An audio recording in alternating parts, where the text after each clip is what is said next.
नमस्कार प्यारे साथियों, आपके अपने YouTube चैनल बीसीसी करियर के इस ऑनलाइन प्लेटफॉर्म पर आपका स्वागत, अभिनंदन। कैसे हैं आप? गुड मॉर्निंग सभी प्यारे साथियों को।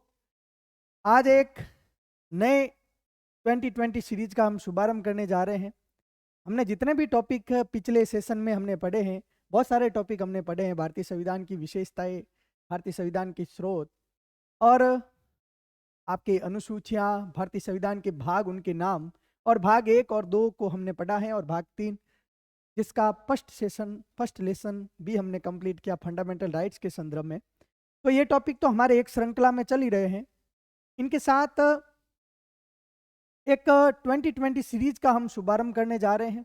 आज हमारी पहली क्लास है और पहली क्लास में हम भारतीय संविधान की विशेषताएं जो हैं, आपके salient features of Indian constitution, इस टॉपिक से संबंधित देखिए, आप प्रत्येक एक एग्जाम में इस टॉपिक से क्वेश्चन आते हैं। तो यहाँ से जो भी क्वेश्चन अच्छे से जो बन रहे हैं या वर्तमान पैटर्न में किस प्रकार के क्वेश्चन आ रहे हैं, इन 2020 सीरीज में इनको हम समझने का प्रयास करेंगे। इन क्वेश्चन का हम केवल इनके उत्तर को ही नहीं ढूंढेंगे, इनमें जो चारों विकल्प हैं आपके इस प्रश्नों में, उनका 360 एनालिसिस करेंगे, ताकि आपके टॉपिक आपने पहले पढ़ाई हैं विभिन्न सेशन के माध्यम से, उसका एकदम आपके बढ़िया से आपका रिवीजन हो जाएगा और एकदम स्थायी हो जाएगा। और इस टेस्ट सीरीज के माध्यम से, इस सीरीज के माध्यम से आप अपना आकलन कर पाएंगे कि हमने जो पढ़ा है वो कितना हमें याद हुआ है। तो आपको अच्छे से इस टेस्ट सीरीज से जुड़ना है। हर एक दिन हम ये अलग अलग टॉपिक लेंगे। एक श्रृंखला में हमारे जो है आपके विभिन्न क्लासें चल रही हैं, वहाँ पे हम उनको अच्छे से पढ़ रहे हैं, और एक तरफ हम इस टेस्ट सीरीज के माध्यम से, इस 2020 सीरीज के माध्यम से अच्छे से विस्तार पूर्वक इस टॉपिक को एकदम 316 एनालिसिस करेंगे। और आपको अपना आकलन करना है और देखना है। एग्जाम से पहले हम संपूर्ण रणनीति के साथ न्यू पैटर्न पर आधारित जितने भी टॉपिक होंगे उन क्वेश्चनों को समझने का प्रयास करेंगे और एकदम अच्छे से समझने का प्रयास करेंगे। आप सभी साथियों को इस 2020 सीरीज से जुड़ना है, अच्छे से अपने आप का आकलन करना है, और आपको देखना है कि किस प्रकार के क्वेश्चन वर्तमान में आ रहे हैं, किस प्रकार का पैटर्न वर्तमान में पॉलिटी को लेके हैं। तो हम अच्छे से, आपका विश्वास यदि बना रहा, तो प्रत्येक एक टॉपिक को हम समझने का प्रयास करेंगे। और जितने भी आपके क्वेश्चन होंगे, उन क्वेश्चन की पीडीएफ जो है एनालिसिस के साथ आपके टेलीग्राम ग्रुप में भेज दी जाएगी। तो वहाँ पर भी आपको टेलीग्राम ग्रुप ज्वाइन करना है, और ज्वाइन करके वहाँ जितनी भी पीडीएफ हैं उनको अच्छे से वापस रिवीजन के समय वो आपके रामबाण सिद्ध होगी, एग्जाम से जस्ट पहले रामबाण सिद्ध होगी। लेकिन रेगुलर नियमितता बहुत ज़रूरी है। एकदम डेडिकेट होके आपको इस सीरीज से जुड़ना है, और ये प्रण लेना है कि मैं रोजाना इस सीरीज के 20-20 क्वेश्चन जो मैंने टॉपिक पढ़े हैं उनसे क्या करूंगा, क्लियर करूंगा। आपने चाहे कहीं से भी पढ़ा है, आपने बुक से भी यदि पढ़ा है, तो एक बार अपना आकलन जरूर कर लेना कि जो मैंने पढ़ा है वास्तव में किस प्रकार के क्वेश्चन आ रहे हैं, उनको समझने का प्रयास आप करना। और एकदम अच्छे से हम इन टेस्ट सीरीज का शुभारंभ करने जा रहे हैं। बहुत बहुत धन्यवाद। आपका विश्वास जो है बहुत बना रहे इस प्रकार, और एकदम आप जुड़े रहिए, और अच्छे से आप इस बीसीसी करियर पे जो है आप विश्वास रखिए। हम आपके प्रत्येक एक टॉपिक पे विस्तार से चर्चा करने वाले हैं। तो धन्यवाद साथियों, नमस्कार। इसी के साथ हम आगे बढ़ते हैं और इस सीरीज का शुभारंभ करें। तो देखिए, पहला क्वेश्चन क्या है आपके सामने। भारतीय संविधान की विशेषताएं हमारा टॉपिक है, salient features of Indian constitution, जिनकी बहुत सारी क्लासें हमने 4 से 5 क्लासें इस टॉपिक से संबंधित ली हैं। आप देख सकते हैं प्ले लिस्ट में। इनसे संबंधित किस प्रकार के क्वेश्चन बन रहे हैं उनको लेकर हम चर्चा करें हैं। तो सबसे पहला क्वेश्चन आपके सामने है भारतीय संविधान की विशेषताओं से। क्या क्वेश्चन है? भारत का संविधान भारत का संविधान बहुत लंबा है, बहुत ही कठोर है, वह बहुत आगे है, ये किसने कहा है? बहुत ही महत्वपूर्ण क्वेश्चन। जब भी हम भारतीय संविधान की विशेषताओं को पढ़ते हैं, तो किन किन लोगों ने क्या क्या अपने कथन भारतीय संविधान की विशेषताओं के संदर्भ में उन्होंने कहे हैं, किन किन लोगों ने भारतीय संविधान की आलोचना की है। तो ये दोनों बिंदु महत्वपूर्ण हो जाते हैं और बहुत सारे क्वेश्चन यहाँ से आते हैं कि डॉक्टर बी.आर. अम्बेडकर ने क्या कहा है भारतीय संविधान के संदर्भ में, डॉक्टर आपके सर आइवर जेनिंग्स ने भारतीय संविधान के संदर्भ में क्या कहा है, के.सी. वैयर ने क्या कहा है। इस प्रकार के क्वेश्चन भी आपको वर्तमान पैटर्न में देखने को मिलेंगे। तो बहुत लंबा है भारत का संविधान, बहुत ही कठोर है और बहुत ही आगे है, और ये क्वेश्चन आ रखा है। ये जो बात कही वो किसने कही थी, सर आइवर जेनिंग्स ने। सर आइवर जेनिंग्स ने कहा, जब हम पढ़ते हैं कि भारत का संविधान विश्व का क्या है, विशाल संविधान है। ये भारतीय संविधान की विशेषता है, क्या है, विश्व का सबसे विशाल संविधान। भारतीय संविधान की विशेषताओं में सबसे पहली विशेषता हमने यही पढ़ी कि भारत का संविधान विशाल है। विशाल क्यों है, विशालता का क्या कारण है, इन सब को समझने का प्रयास हमने किया है। और हम देख सकते हैं किस प्रकार भारतीय संविधान की विशालता, जिसके मूल संविधान में 395 क्या थे, आर्टिकल थे, आपके 22 भाग जिनके मूल संविधान में थे, और 8 क्या थी मूल संविधान में, आपके अनुसूचियां। और वर्तमान की बात करें तो भी काफी जो आर्टिकल हैं संविधान संशोधन की प्रक्रिया के माध्यम से इनकी संख्या बढ़ रही है। भाग भी आपके कितने हो गए, 25, और अनुसूचियां कितनी हो गई, 12। ये जो आप आंकड़ा आपके सामने जो ये रखा हुआ, ये जो विशाल संविधान भारत का है, पूरे विश्व का क्या है, विशाल है। इनसे बड़ा संविधान पूरे विश्व में आपको कहीं पर भी नहीं मिलेगा। अमेरिका का संविधान देखिए, अमेरिका कितना बड़ा भौगोलिक क्षेत्र है, जहाँ पे केवल 7 आर्टिकल है और बहुत कम संशोधन हुए हैं इतने सालों में। 1789 में जिस देश का संविधान बना है। कनाडा के संविधान को देख सकते हैं आप, 147 आर्टिकल हैं कनाडा के संविधान में, ये भी भारत से बड़ा है भौगोलिक दृष्टि से। आप ऑस्ट्रेलिया के संविधान को देख सकते हैं, जहाँ पे 128 अनुच्छेद हैं केवल। तो इस प्रकार विशालता के क्या कारण है, ये भी हमने वहां पढ़ा है, क्योंकि भारत में विविधताएं बहुत है, डाइवर्सिटी बहुत है, इस कारण भारत का संविधान क्या है, विशाल है। भारत में केंद्र और राज्यों के लिए एकल संविधान है, अमेरिका में ऐसा नहीं है, वहाँ राज्यों का अलग संविधान है, वहाँ केंद्र का अलग संविधान है, इसलिए भारत का संविधान विशाल है। भारत में प्रबुद्ध जनों का शामिल होना भी संविधान सभा में विशालता का क्या है, कारण है। और 1935 का अधिनियम, जब भारत ब्रिटिश आधिपत्य के अधीन रहा, तो 1935 का अधिनियम जो पहले से क्या था, विस्तृत था, और उसका 2/3 हिस्सा ही भारत के संविधान में अपनाया गया, इसलिए भारत का संविधान क्या बना, विशाल बना। यह भारतीय संविधान की विशालता का क्या है, कारण। तो ये आपको डाउट नहीं होना चाहिए कि भारत का संविधान विश्व का विशाल संविधान क्यों मैं आपको सारी बातें पता होनी चाहिए। डाइवर्सिटी बिंदु 1। दूसरा बिंदु आपको याद होना चाहिए कि यहाँ पे 1935 का भारत शासन अधिनियम का प्रभाव सबसे ज्यादा है, और 1935 का अधिनियम पहले से विशाल था, इसलिए भारत का संविधान विशाल है। भारत का संविधान में प्रबुद्ध जनों का शामिल होना, यह भी भारतीय संविधान की विशालता का कारण है। और सबसे अच्छा आपके बिंदु जो है भारतीय संविधान की विशालता का जो कारण है, की पॉइंट जो है वो ये है कि यहाँ पे एकल संविधान है केंद्र व राज्यों का। मोस्ट इंपोर्टेंट आपको ध्यान रखना कि विशाल क्यों, बाकी वाले बिंदु आपको याद रहे या ना रहे, लेकिन ये बिंदु आपको याद होना चाहिए कि विशालता का जो कारण है वो ये भी है क्योंकि यहाँ पे केंद्र व राज्यों का, मोस्ट इंपोर्टेंट, केंद्र व राज्यों का एकल संविधान, एकल संविधान, एकल प्रांतों का अलग से संविधान नहीं। एक जम्मू कश्मीर था जिन्होंने अलग से संविधान बनाया, लेकिन 31 अक्टूबर 2019 को धारा 370 हटते ही जम्मू कश्मीर का जो संविधान था वो भी क्या हो गया, निश्चित हो गया, लैप्स हो गया। अब वहां पर भी वो भी क्या बन गया, केंद्र शासित प्रदेश बन गया। तो यहाँ एकल संविधान होने के कारण भारत का संविधान क्या बना, विशाल बना। इस क्वेश्चन का आंसर है sir Ivor Jennings. Most important आपको ध्यान रखना है, क्वेश्चन आ रखा है, ये पैटर्न है क्वेश्चन पूछने का। अब देखिए, हम मॉरिस जोन्स ने, आइवर जेनिंग्स ने और क्या क्या भारतीय संविधान के संदर्भ में बातें कही, ये भी आपके लिए इंपॉर्टेंट हो जाती हैं। तो इनके संदर्भ में 3 बातें आपको याद रखनी, वेरी मोस्ट इंपोर्टेंट। सबसे पहली बात तो यही है कि भारत का संविधान बहुत लंबा है, बहुत कठोर है, बहुत आगे है। इस प्रकार का कथन आपके, इस प्रकार का प्रश्न आपके पेपर में आए तो आपको सीधा याद रखना सर आइवर जेनिंग्स ने ये बात कही है। तो 1 नंबर बात तो ये है। दूसरा कथन इनका जो इंपॉर्टेंट है, वैसे बहुत सारे कथन है लेकिन जो इंपॉर्टेंट है, जो चर्चा में, उनके संदर्भ में मैं आपको बता रहा हूं। सर आइवर जेनिंग्स ने भारतीय संघीय व्यवस्था के संदर्भ में इन्होंने कहा कि भारत का जो संघवाद है केंद्रीकरण की प्रवृत्ति से युक्त है। केंद्रीकरण की प्रवृत्ति से क्या है? युक्त है। हमने भारतीय संघीय व्यवस्था को भी अच्छे से पढ़ा है और भारतीय संघीय व्यवस्था की अलग अलग जो है लोगों ने अलग अलग व्याख्या की है। आपके मॉरिस जॉन्स जिन्होंने भारतीय संघवाद को क्या कहा है? सौदेबाजी संघवाद कहा है। मोस्ट इंपोर्टेंट आपको ध्यान रखना है, बारगोनिंग फेडरलिज्म, सौदेबाजी संघवाद। आपके नाम आता है ग्रेनविल ऑस्टिन।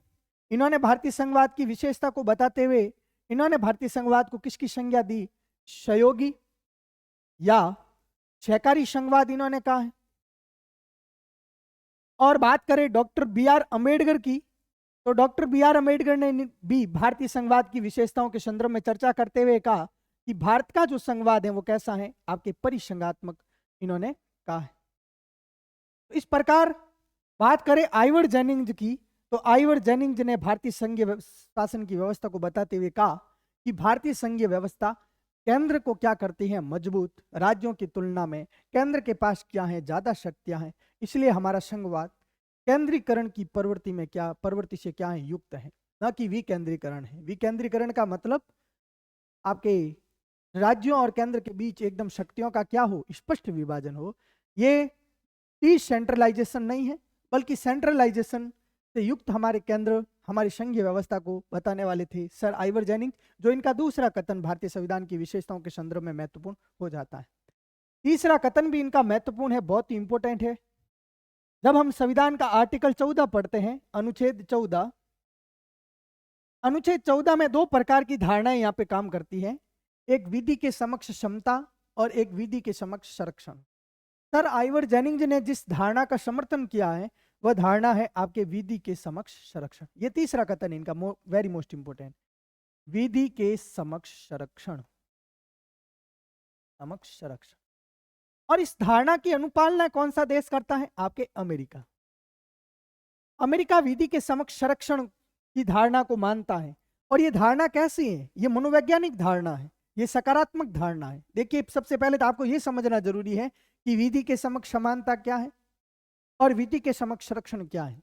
जब संविधान के आर्टिकल 14 को आप पढ़ेंगे, समानता का अधिकार, राइट टू इक्वलिटी को पढ़ेंगे, उस समय आप इन दोनों धारणाओं से परिचित होंगे। आगे हम पढ़ेंगे इनके संदर्भ में।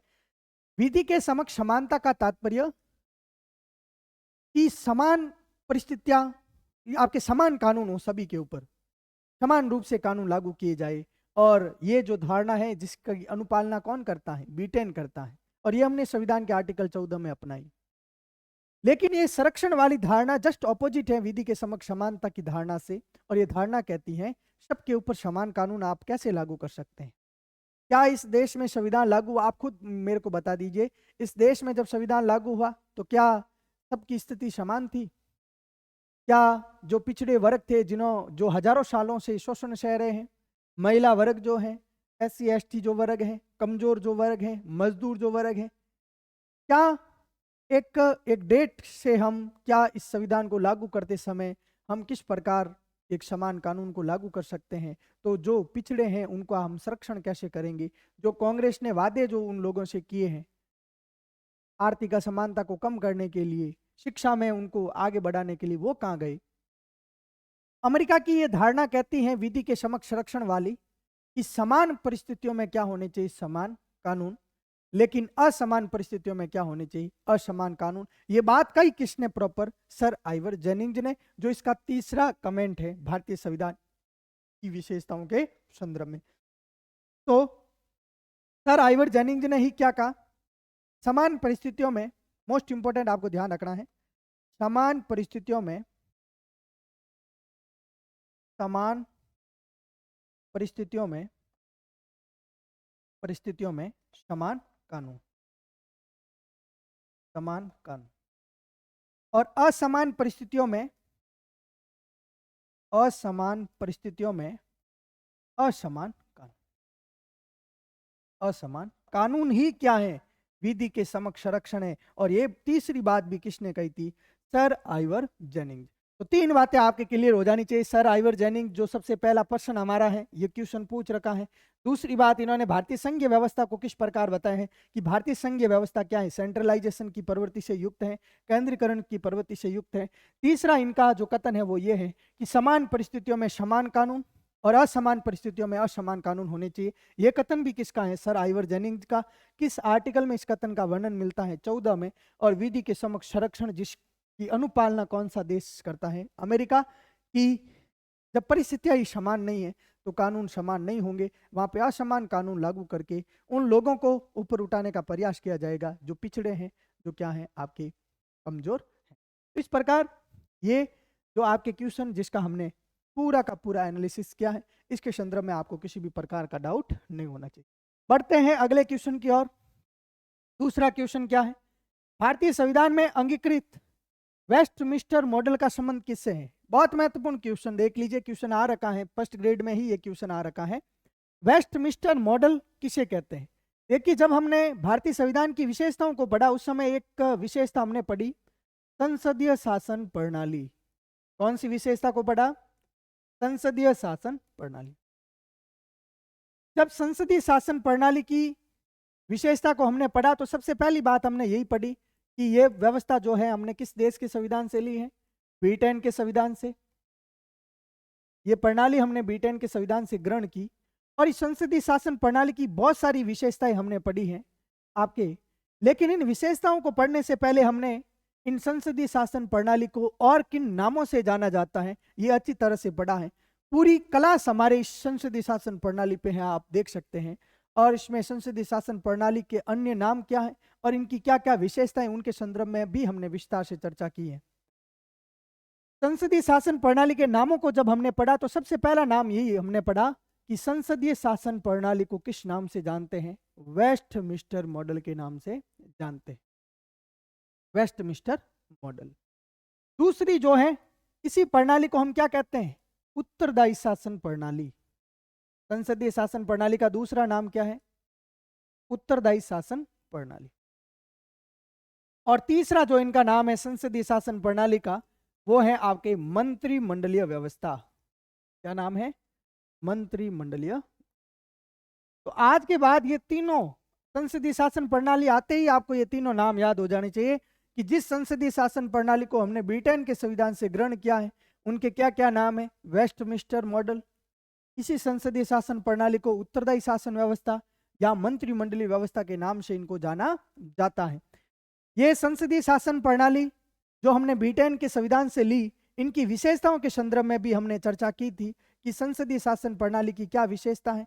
हमने 3 प्रणालियां इस पूरे वैश्विक स्तर पे हमने कहा कि 3 प्रकार की प्रणालियां काम करती हैं। एक प्रणाली है आपके अध्यक्षात्मक शासन प्रणाली। अध्यक्षात्मक शासन प्रणाली जिसको कौन फॉलो करता है, अमेरिका। अमेरिका में किस प्रकार की प्रणाली है, आपके अध्यक्षात्मक शासन प्रणाली।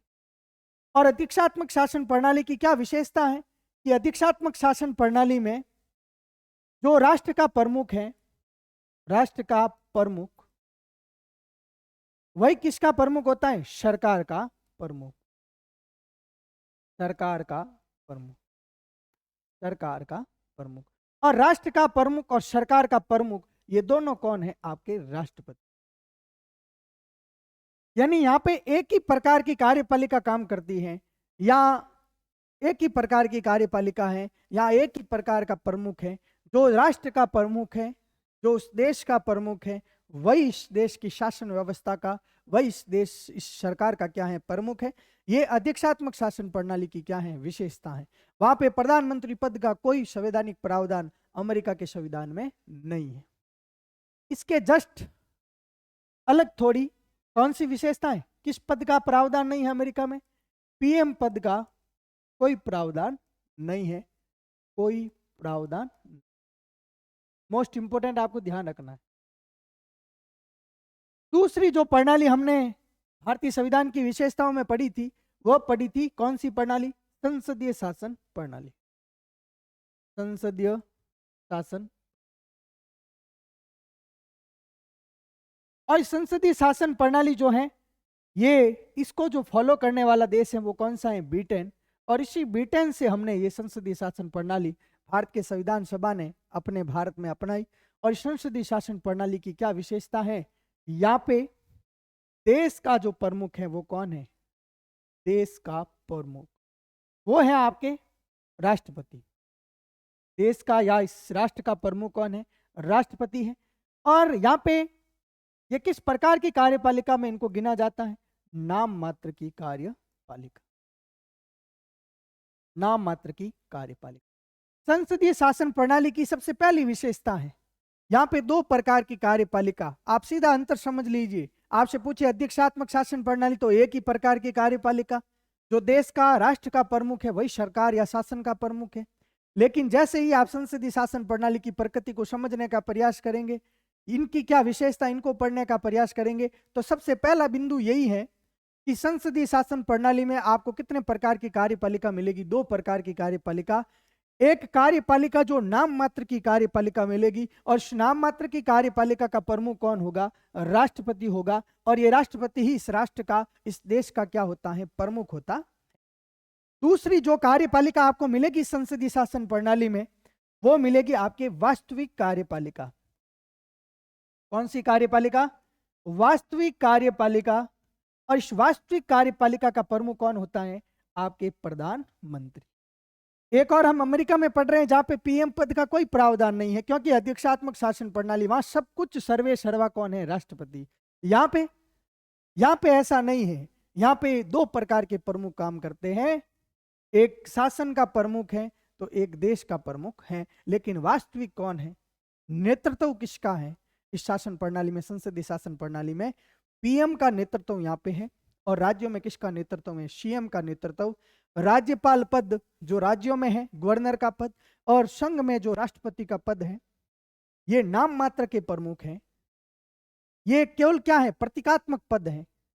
जब इस राष्ट्रपति पद के संदर्भ में डॉक्टर बी आर अम्बेडकर का कथन फेमस है, इन्होंने कहा कि इस देश का राष्ट्रपति इस देश का प्रमुख तो है, इस राष्ट्र का प्रमुख तो है, लेकिन इस देश की शासन व्यवस्था का, इस देश की सरकार का प्रमुख नहीं है। ये केवल कैसा पद है, प्रतीकात्मक पद है। ये बात किसने कही है, ये मैं नहीं कह रहा, बल्कि कौन कह रहे हैं, डॉक्टर बी आर अम्बेडकर कह रहे हैं। ये दोनों के बीच में क्या अंतर है, तो ये संसदीय शासन प्रणाली की दूसरी विशेषता है, जहां पीएम और सीएम का क्या होता है, नेतृत्व। जहां आपके दो प्रकार की कार्यपालिका काम करती है, जहां पे उत्तरदायी, यानी जहां कार्यपालिका जो है आपके संसद के प्रति क्या होती है, उत्तरदायी होती है, लोकसभा के प्रति उत्तरदायी होती है। लेकिन अध्यक्षात्मक शासन प्रणाली में ऐसा नहीं है, वहां पूर्ण शक्ति पृथक्करण है। वहां कार्यपालिका, व्यवस्थापिका और न्यायपालिका, ये तीनों अलग अलग हैं। ये तीनों एकदम पूर्ण शक्ति पृथक्करण है, ये एक दूसरे के कार्य में या एक दूसरे के प्रति उत्तरदायी नहीं है। हमने बीच वाला रास्ता अपनाया, हमने उत्तरदायी वाला रास्ता अपनाया, हमने सामंजस्य वाला रास्ता अपनाया, हमने जुड़ाव वाला रास्ता अपनाया। और इस जुड़ाव वाले रास्ते को, इस सामंजस्य वाले रास्ते को अपनाते हुए हमने संसदीय शासन प्रणाली को अपनाया। और आप सबको पता है कि मंत्री परिषद लोकसभा के प्रति सामूहिक रूप से क्या होती है, उत्तरदायी। मंत्री आपके संसद जैसे ही भंग होती है, लोकसभा जैसे ही भंग होती है, संपूर्ण मंत्री परिषद क्या हो जाती, भंग। तो ये उत्तरदायी शासन वाली व्यवस्था भी हमारे संसदीय शासन प्रणाली की क्या है, विशेषता है। या आपको पता है निम्न सदन का विघटन होता है, ये भी हमारे संसदीय शासन प्रणाली की विशेषता है। हमारे यहाँ पे आपके बहुमत दल का नेता सत्ता में आता है, ये भी हमारे संसदीय शासन प्रणाली की विशेषता है। हमारे यहाँ संसदीय शासन प्रणाली में कितने सदन है, दो सदन, एक काउंसिल ऑफ स्टेट स्थायी सदन और एक लोगों का सदन, लोकप्रिय सदन, लोकसभा जो अस्थायी सदन है, ये भी हमारे संसदीय शासन प्रणाली की विशेषता है। तो प्यारे साथियों, ये जितने भी संसदीय शासन प्रणाली की विशेषता है, उनके संदर्भ में आपको ध्यान रखना है क्या अंतर है संसदीय शासन प्रणाली और अध्यक्षात्मक शासन प्रणाली, इनको कौन कौन फॉलो कर रहा है, ये भी आपको पता होना चाहिए। और तीसरी जो प्रणाली हमने पढ़ी थी, वो पढ़ी थी अर्ध अध्यक्षात्मक शासन प्रणाली। कौन सी शासन प्रणाली पढ़ी थी, अर्ध अध्यक्षात्मक शासन प्रणाली। और इस अर्ध अध्यक्षात्मक शासन प्रणाली की बात करें, अर्ध अध्यक्षात्मक शासन प्रणाली, ये हमने इसको जो फॉलो करने वाला है वो है आपके श्रीलंका। तो ये तीनों प्रणालियां हमने पढ़ी हैं, और तीनों प्रणालियों को समझने के बाद में यहाँ देख लीजिए आप, इस संसदीय शासन प्रणाली के संदर्भ में आज के बाद आपको किसी भी प्रकार का कंफ्यूजन जो है वो आपके नहीं होना चाहिए। तो पीएम व सीएम का नेतृत्व यहाँ आप देखने को, पीएम व सीएम का नेतृत्व, ये दोनों विशेषता आपको याद करनी। बाकी देख लीजिए, संसदीय शासन प्रणाली के संदर्भ में सारी जानकारी, सारे जो फैक्ट थे वो हमने समझने का प्रयास किया। आशा उम्मीद करता हूं आपको संसदीय शासन प्रणाली से किसी भी प्रकार का कंफ्यूजन, 360 एनालिसिस इस क्वेश्चन का हमने किया है, और इसका सही आंसर जो है 2 नंबर क्वेश्चन का वो है संसदीय शासन प्रणाली का ही दूसरा नाम है वेस्टमिंस्टर मॉडल, दूसरा नाम है उत्तरदायी शासन प्रणाली, या इसका नाम है मंत्रिमंडलीय व्यवस्था। तो सारा जो है आपके क्लियर यहाँ पे होना। तीसरा प्रश्न, किस देश के संविधान से विधि निर्माण की वेस्टमिंस्टर पद्धति व विधि के शासन को भारत के संविधान में स्वीकार करने के लिए प्रभावित किया है? तो 2 बातें आ गई आपके, और ये जो दोनों प्रणाली हमने ली है वो किस देश के संविधान से ली है? यूके, यूनाइटेड किंगडम यानी ब्रिटेन के संविधान से। तो ब्रिटेन के संविधान से हमने क्या क्या लिया है देख लीजिए। एक तो अभी हमने पढ़ा है कौन सी प्रणाली, संसदीय शासन प्रणाली। ब्रिटेन से ही हमने विधि का शासन, विधि का शासन, या मैं कह सकता हूं कानून का शासन, और इस विधि की परिभाषा जो है आपको संविधान के किस अनुच्छेद में मिलेगी? अनुच्छेद 13 में। यह भी हमने किस देश के संविधान से लिया है? ब्रिटेन के संविधान से। ब्रिटेन के संविधान से ही हमने द्विसदनात्मक व्यवस्था, द्विसदनात्मक व्यवस्था, द्विसदनात्मक व्यवस्था ब्रिटेन के संविधान से, मंत्रिमंडलीय व्यवस्था, ये सारी संसदीय शासन प्रणाली की विशेषताओं के मंत्रिमंडलीय व्यवस्था, ये भी हमने किस देश के संविधान से ली? ब्रिटेन के संविधान से। आपके विभागीय प्रणाली, पोर्टफोलियो सिस्टम, मंत्रियों को विभाग दिए जाते हैं, ये विभागीय प्रणाली भी हमने किस देश के संविधान से ली है? ब्रिटेन के संविधान से। ब्रिटेन के संविधान से ही हमने आपके लोकसभा अध्यक्ष का पद, लोकसभा स्पीकर का पद हमने किस देश के संविधान से लिया है? आपके ब्रिटेन के संविधान से। और क्या क्या लिया ब्रिटेन के संविधान से? कैग कम कंट्रोलर ऑडिटर जनरल, जिसका संविधान के आर्टिकल 148 में जिसका वर्णन है। लोकसभा स्पीकर पद का वर्णन जिसका आर्टिकल 93 संवैधानिक प्रावधान करता है। यह पद भी हमने किस देश के संविधान से लिया है? ब्रिटेन के संविधान से। और कौन कौन से प्रावधान हमने ब्रिटेन के संविधान से लिए हैं? आप पढ़ते हैं इस देश का सर्वोच्च विधि अधिकारी, जिसे हम महान्यायवादी अटॉर्नी जनरल के नाम से जानते हैं, और जिसका संवैधानिक प्रावधान किस आर्टिकल में है? अनुच्छेद 76 में। यह पद भी हमने किस देश के संविधान से लिया है? ब्रिटेन के संविधान से लिया है।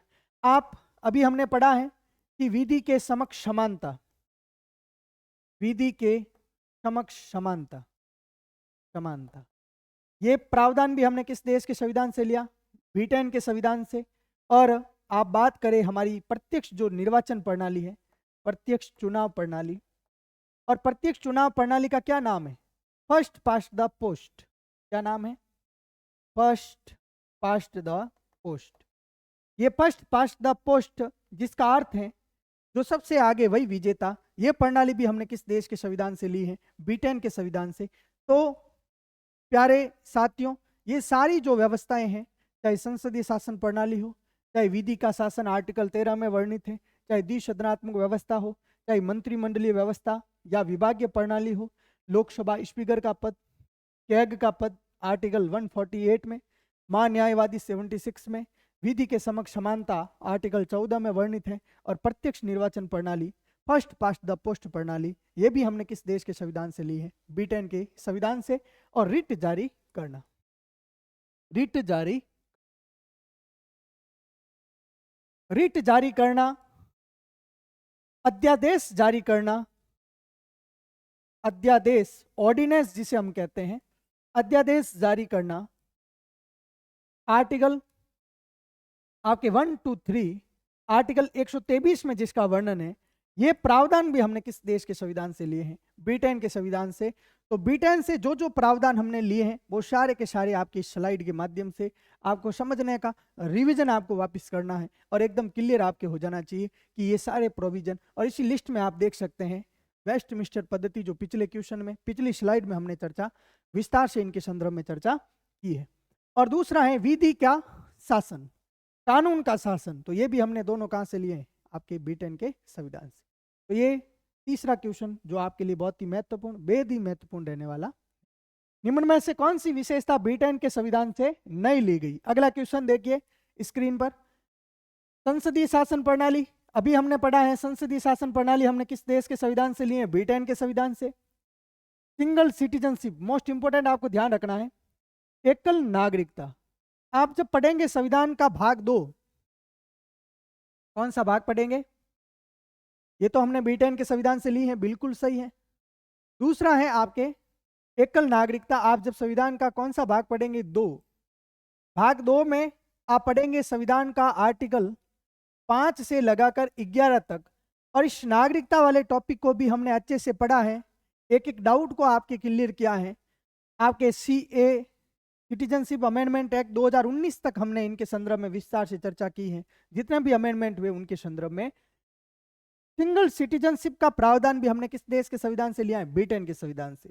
अमेरिका में आपसे पूछा जाए किस प्रकार की नागरिकता है, तो अमेरिका में किस प्रकार की नागरिकता है? दोहरी नागरिकता, एक देश की नागरिकता और एक उस प्रांत की नागरिकता। लेकिन हमने इस प्रावधान को नहीं अपनाया है, ये भारतीय संविधान में नहीं है। ये प्रावधान हमने B10 के संविधान से लिया है। और सिंगल सिटीजनशिप जो भारत की एकता के लिए जरूरी था, भारत की अखंडता के लिए जरूरी था। लोगों, पहले से भारत में बहुत ज्यादा डाइवर्सिटी थी, क्षेत्रवाद यहाँ था, भाषावाद था, यहाँ भाषा को लेकर विवाद हो रहे थे, यहाँ राज्यों का एकीकरण करना था, यहाँ राज्य जो भारत की एकता व अखंडता को नुकसान पहुंचाना, जो अलग होने की बात कर रही थी, विभाजन की बात कर रही थी। इस प्रकार के देश में यदि आप दोहरी नागरिकता के प्रोविजन को अपनाएंगे तो लोगों के मन में ये भाव आएगा कि मैं इस प्रांत का, इस राज्य का नागरिक हूँ। लोगों के मन में ये भाव ही ना आए, लोगों के मन में ये होना चाहिए कि मैं इस देश का नागरिक, मैं भारत का नागरिक, मैं भारत का नागरिक, हम भारत के लोग, we the people of India. इस प्रकार का भाव लोगों के मन में आए, जिससे हमारी एकता अखंडता बची रही। इसलिए हमने सिंगल सिटीजनशिप के प्रोविजन को अपनाया। और ये बात भी बिल्कुल सही है कि विशेषता हमने किस देश के संविधान से ली है? B10 के संविधान से ली है। लोकसभा अध्यक्ष का पद, अभी हमने पिछले स्लाइड में चर्चा की, आपके लोकसभा स्पीकर का जो पद है वो हमने किस देश के संविधान से लिया है? B10 के संविधान से। तो बिल्कुल सही है, लेकिन ये ही आपके क्या हैं? ये गलत हैं। मौलिक अधिकार हमने B10 के संविधान से नहीं लिए हैं, बल्कि मौलिक अधिकारों को हमने किस देश के संविधान से लिया है? अमेरिका के संविधान से लिया है। किस देश के संविधान से? अमेरिका के संविधान से। हमने संविधान के भाग 3 में वर्णन जिसका है, किस भाग में वर्णन है इसका? भाग 3 में। और अनुच्छेद की बात करें तो अनुच्छेद 12 से 35 तक जिनका क्या है? संवैधानिक प्रावधान है।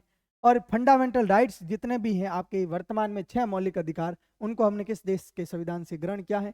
अमेरिका के संविधान से ग्रहण किया है। और क्या लिया हमने अमेरिका के संविधान से?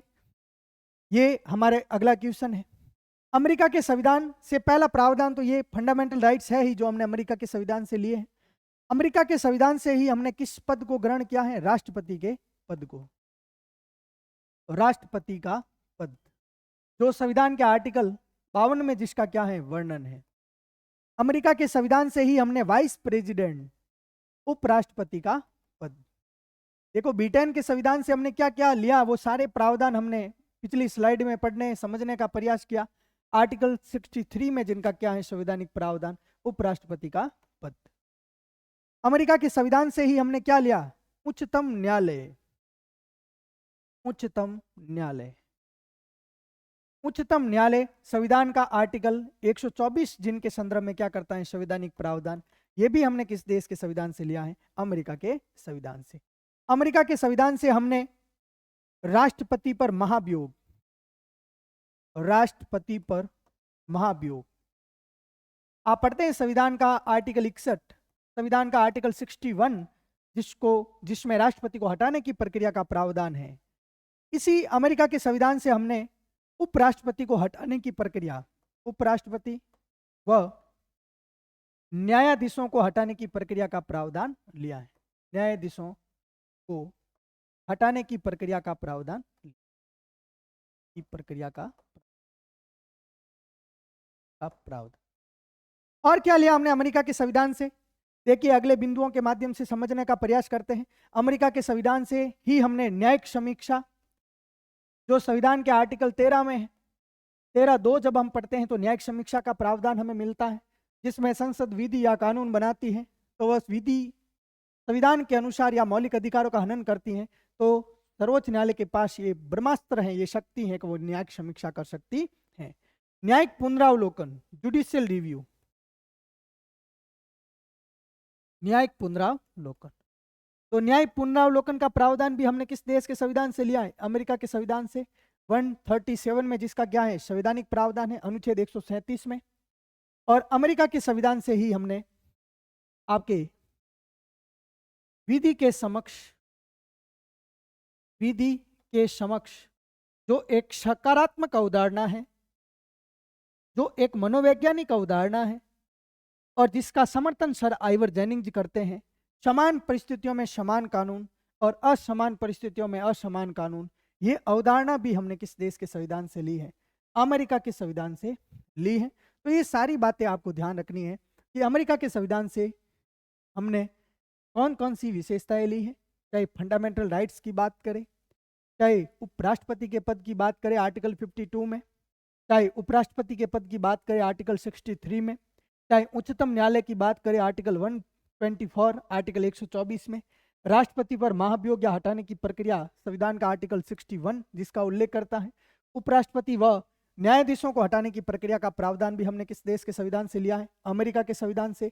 आपके न्यायिक समीक्षा आर्टिकल 13(2), न्यायिक पुनरावलोकन आर्टिकल 137 और विधि के समक्ष संरक्षण, ये सारे के सारे प्रोविजन हमने अमेरिका के संविधान से लिए हैं। तो मित्रों, आपको ये सारे जो प्रोविजन हमने अमेरिका के संविधान से लिए, इस स्लाइड के माध्यम से हमने सारे प्रोविजन आपके सामने एक रिवीजन मोड में आपके समक्ष रखे हैं। तो आपको अच्छे से यहाँ क्लियर हो जाना है। इस प्रश्न का हमने 360 एनालिसिस किया है। तो ये तीनों के तीनों जो ऊपर वाले प्रावधान है, ये तो B10 से हमने लिए ही, लेकिन मौलिक अधिकारों का प्रावधान हमने B10 से नहीं लिया है। इसका सही आंसर है चौथे नंबर क्वेश्चन का आपके option number D, fundamental rights हमने B10 के संविधान से नहीं लिए। पिछली स्लाइड में हमने B10 के संविधान से क्या लिए, इनको समझने का प्रयास किया। ये दोनों आपके भारतीय संविधान के जो स्रोत हैं उनसे संबंधित ये क्वेश्चन है। अब देखिए अगला क्वेश्चन क्या कह रहा है। क्वेश्चन नंबर 5, भारतीय संविधान की कौन सी विशेषता गैर संघीय के रूप में इसका क्या करती है? प्रतिनिधित्व करती है। अब हमने पढ़ा था, एक पूरी क्लास हमने ली थी भारत की संघीय व्यवस्था पर। इस पर ली थी संघीय व्यवस्था, और अलग अलग लोगों ने भारतीय संघीय व्यवस्था के संदर्भ में अलग अलग कथन कहे। और हमने सबसे पहले ये प्रावधान पढ़ा कि हमने हमारे भारतीय संविधान में कहीं पर भी इस संघीय शब्द की क्या नहीं है? परिभाषा नहीं है, बल्कि हमने इस संघीय व्यवस्था के स्थान पर कौन सी अवधारणा को अपनाया? भारत राज्यों का संघ होगा। भारत राज्यों का संघ होगा। भारत राज्यों का क्या होगा? संघ होगा। इस प्रकार के प्रावधान हमने जो है भारत के संविधान में जो है अपनाए हैं। द यूनियन ऑफ स्टेट, लेकिन इसकी कोई डेफिनेशन भारत के संविधान में नहीं है, और इसको परिभाषित किया गया है, इसको परिभाषित नहीं किया गया भारत के संविधान में। भारत राज्यों का संघ होगा the union of state, the union of state. इस प्रकार की अवधारणा को हमने किस देश के संविधान से ग्रहण किया है? कनाडा के संविधान से क्या है? ग्रहण किया है। तो ये भी आपको मोस्ट इंपोर्टेंट ध्यान रखना है, किस देश के संविधान से लिया हमने? कनाडा के संविधान से। कनाडा के संविधान से इन सारे प्रावधानों को हमने, जो भारत राज्यों का संघ होगा, इस प्रावधान को अपनाने का हमने काम किया है।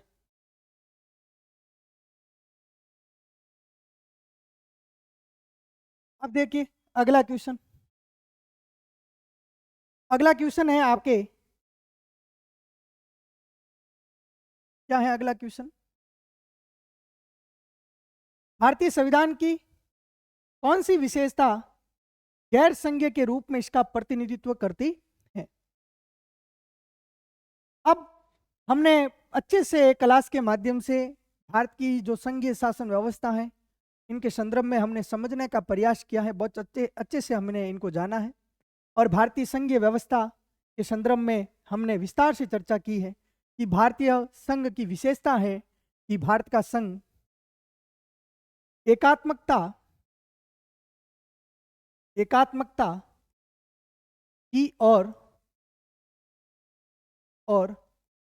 झुकाव के साथ एकात्मकता की और झुकाव के साथ संघात्मक है। संघात्मक संघीय व्यवस्था का सबसे पहले इस संघात्मकता की हम बात करें, इसका अर्थ क्या है? इसका अर्थ यह है कि सरकार के एक से अधिक स्तर,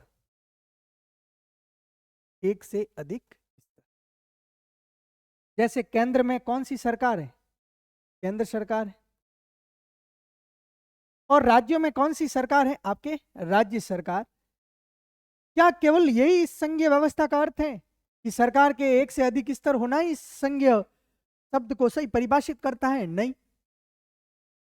सरकार के एक से अधिक स्तर हो, ये तो संघीय शासन व्यवस्था की व्यवस्था प्रणाली है ही, ये तो इसकी परिभाषा है ही, लेकिन इसका सही अर्थ, सही मायने में इसका अर्थ क्या है?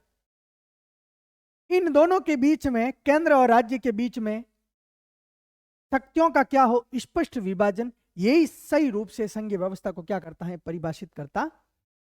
तो शक्तियों का क्या हो? स्पष्ट विभाजन। शक्तियों का स्पष्ट विभाजन।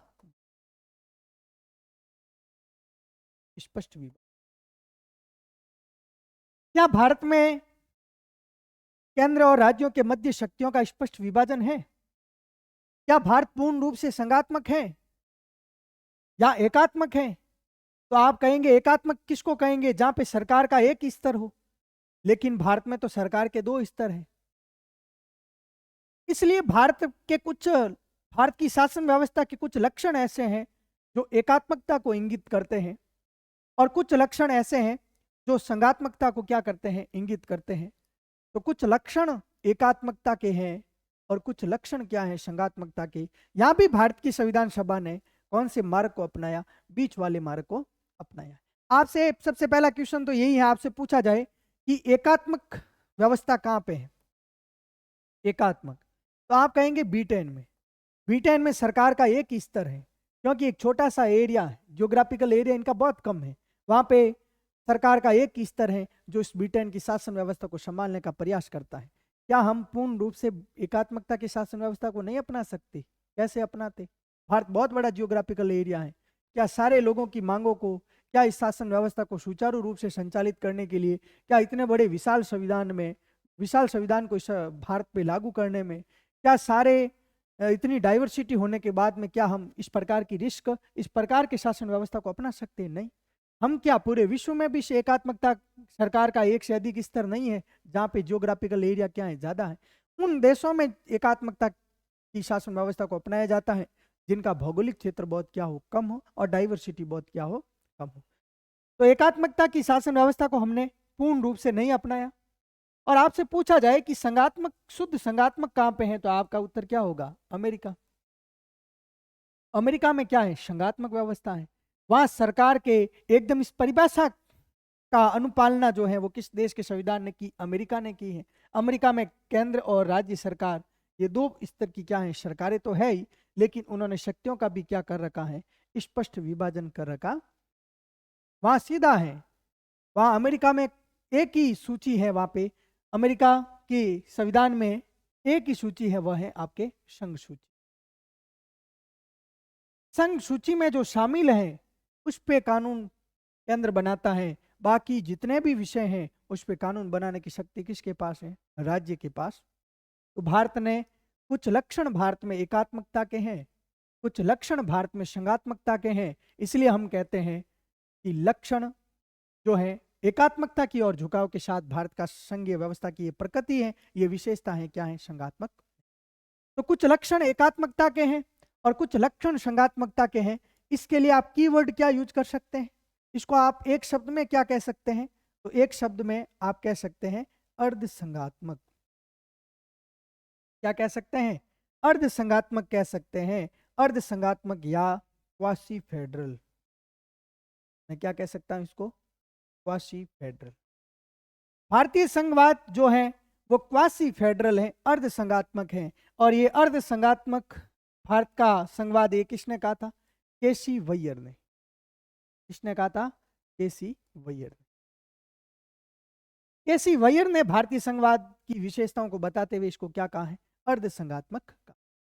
तो जहां केंद्र आपको मजबूत लगे, जहां ऐसा लगे यहाँ राज्यों का कोई प्रतिनिधित्व नहीं है, तो वहां पे आपको हमेशा एक समझ विकसित करनी है कि वह किसके लक्षण है? एकात्मकता के।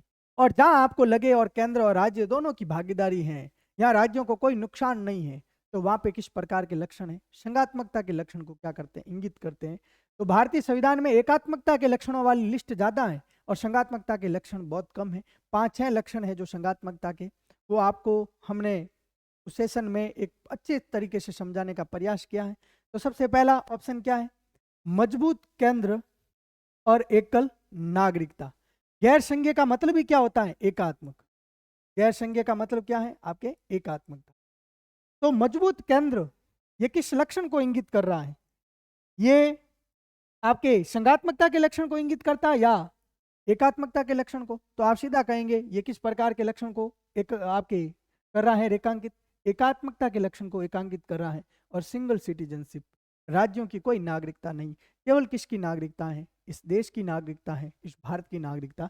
तो ये दोनों के दोनों लक्षण, सिंगल सिटीजनशिप और मजबूत केंद्र, ये दोनों के दोनों किस प्रकार के लक्षण को परिभाषित करते हैं? ये गैर संघीय, या मैं इसे कह सकता हूं एक वर्ड में, एकात्मकता के लक्षण को प्रदर्शित करते हैं।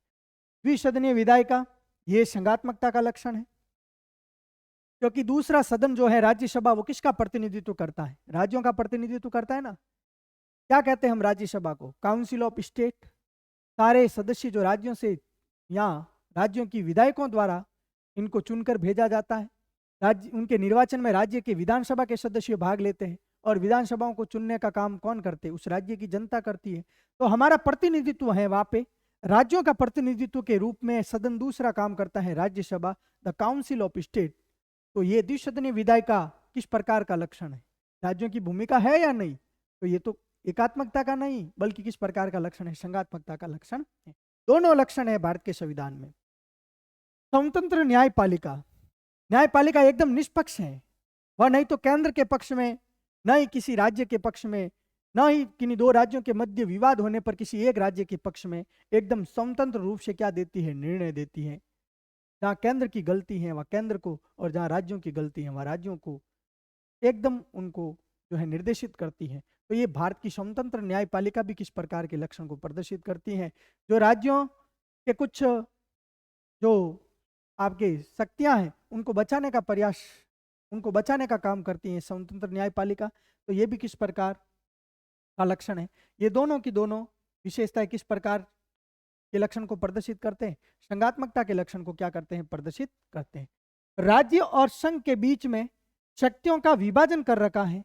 ये विभाजन आप सब पढ़ेंगे संविधान का आर्टिकल 246, और संविधान की कौन सी अनुसूची को पढ़ेंगे? 7वीं अनुसूची को पढ़ेंगे। तो ये भी शक्तियों का विभाजन भी किस प्रकार का लक्षण है? आपके संघात्मकता का क्या है लक्षण? देखो, दो लाइन आपको याद रखनी है। मैं यदि इसी लाइन को यहाँ पे कह दूं कि केंद्र व राज्यों के मध्य शक्तियों का अस्पष्ट विभाजन, तो ये फिर किस प्रकार का लक्षण हो जाएगा? एकात्मकता का। मैं केवल सिंपल भाषा में कहूं कि केंद्र और राज्यों के मध्य शक्तियों का विभाजन 7वीं अनुसूची में, 7वीं शेड्यूल में विभिन्न सूचियों के माध्यम से, संघ सूची, राज्य सूची और समवर्ती सूची में किया गया है। तो ये किस प्रकार का लक्षण है? ये संघात्मकता का लक्षण है। लेकिन मैं कहूं कि इन सूचियों में जो शक्तियों का विभाजन किया वो स्पष्ट नहीं है। इसमें केंद्रीकरण ज्यादा है, इसमें केंद्र ज्यादा शक्तिशाली है। तो आप क्या कहेंगे? ये किस प्रकार का लक्षण है? एकात्मकता का क्या है? लक्षण है। तो एकात्मकता और संघात्मकता, इन दोनों भावों को, इन दोनों अवधारणाओं को साथ लेते हुए भारत का संविधान चलता है। इन दोनों अवधारणाओं के कुछ लक्षण भारत के संविधान में अपनाए गए और बहुत सारे लक्षण एकात्मकता के हैं, जैसे एकल नागरिकता, एकीकृत न्याय व्यवस्था, एकीकृत जांच मशीनरी जो कैग है, आपके लचीला संविधान जिससे आसानी से संशोधन हो जाता है, राज्यों की सीमाओं में जब परिवर्तन किया जाता है तो साधारण बहुमत से संशोधन किया जाता है, राज्यों से कोई सिफारिश की आवश्यकता नहीं है। ये किस प्रकार का लक्षण है? एकात्मकता का लक्षण है। अखिल भारतीय सेवाओं का सृजन राज्यसभा करती है।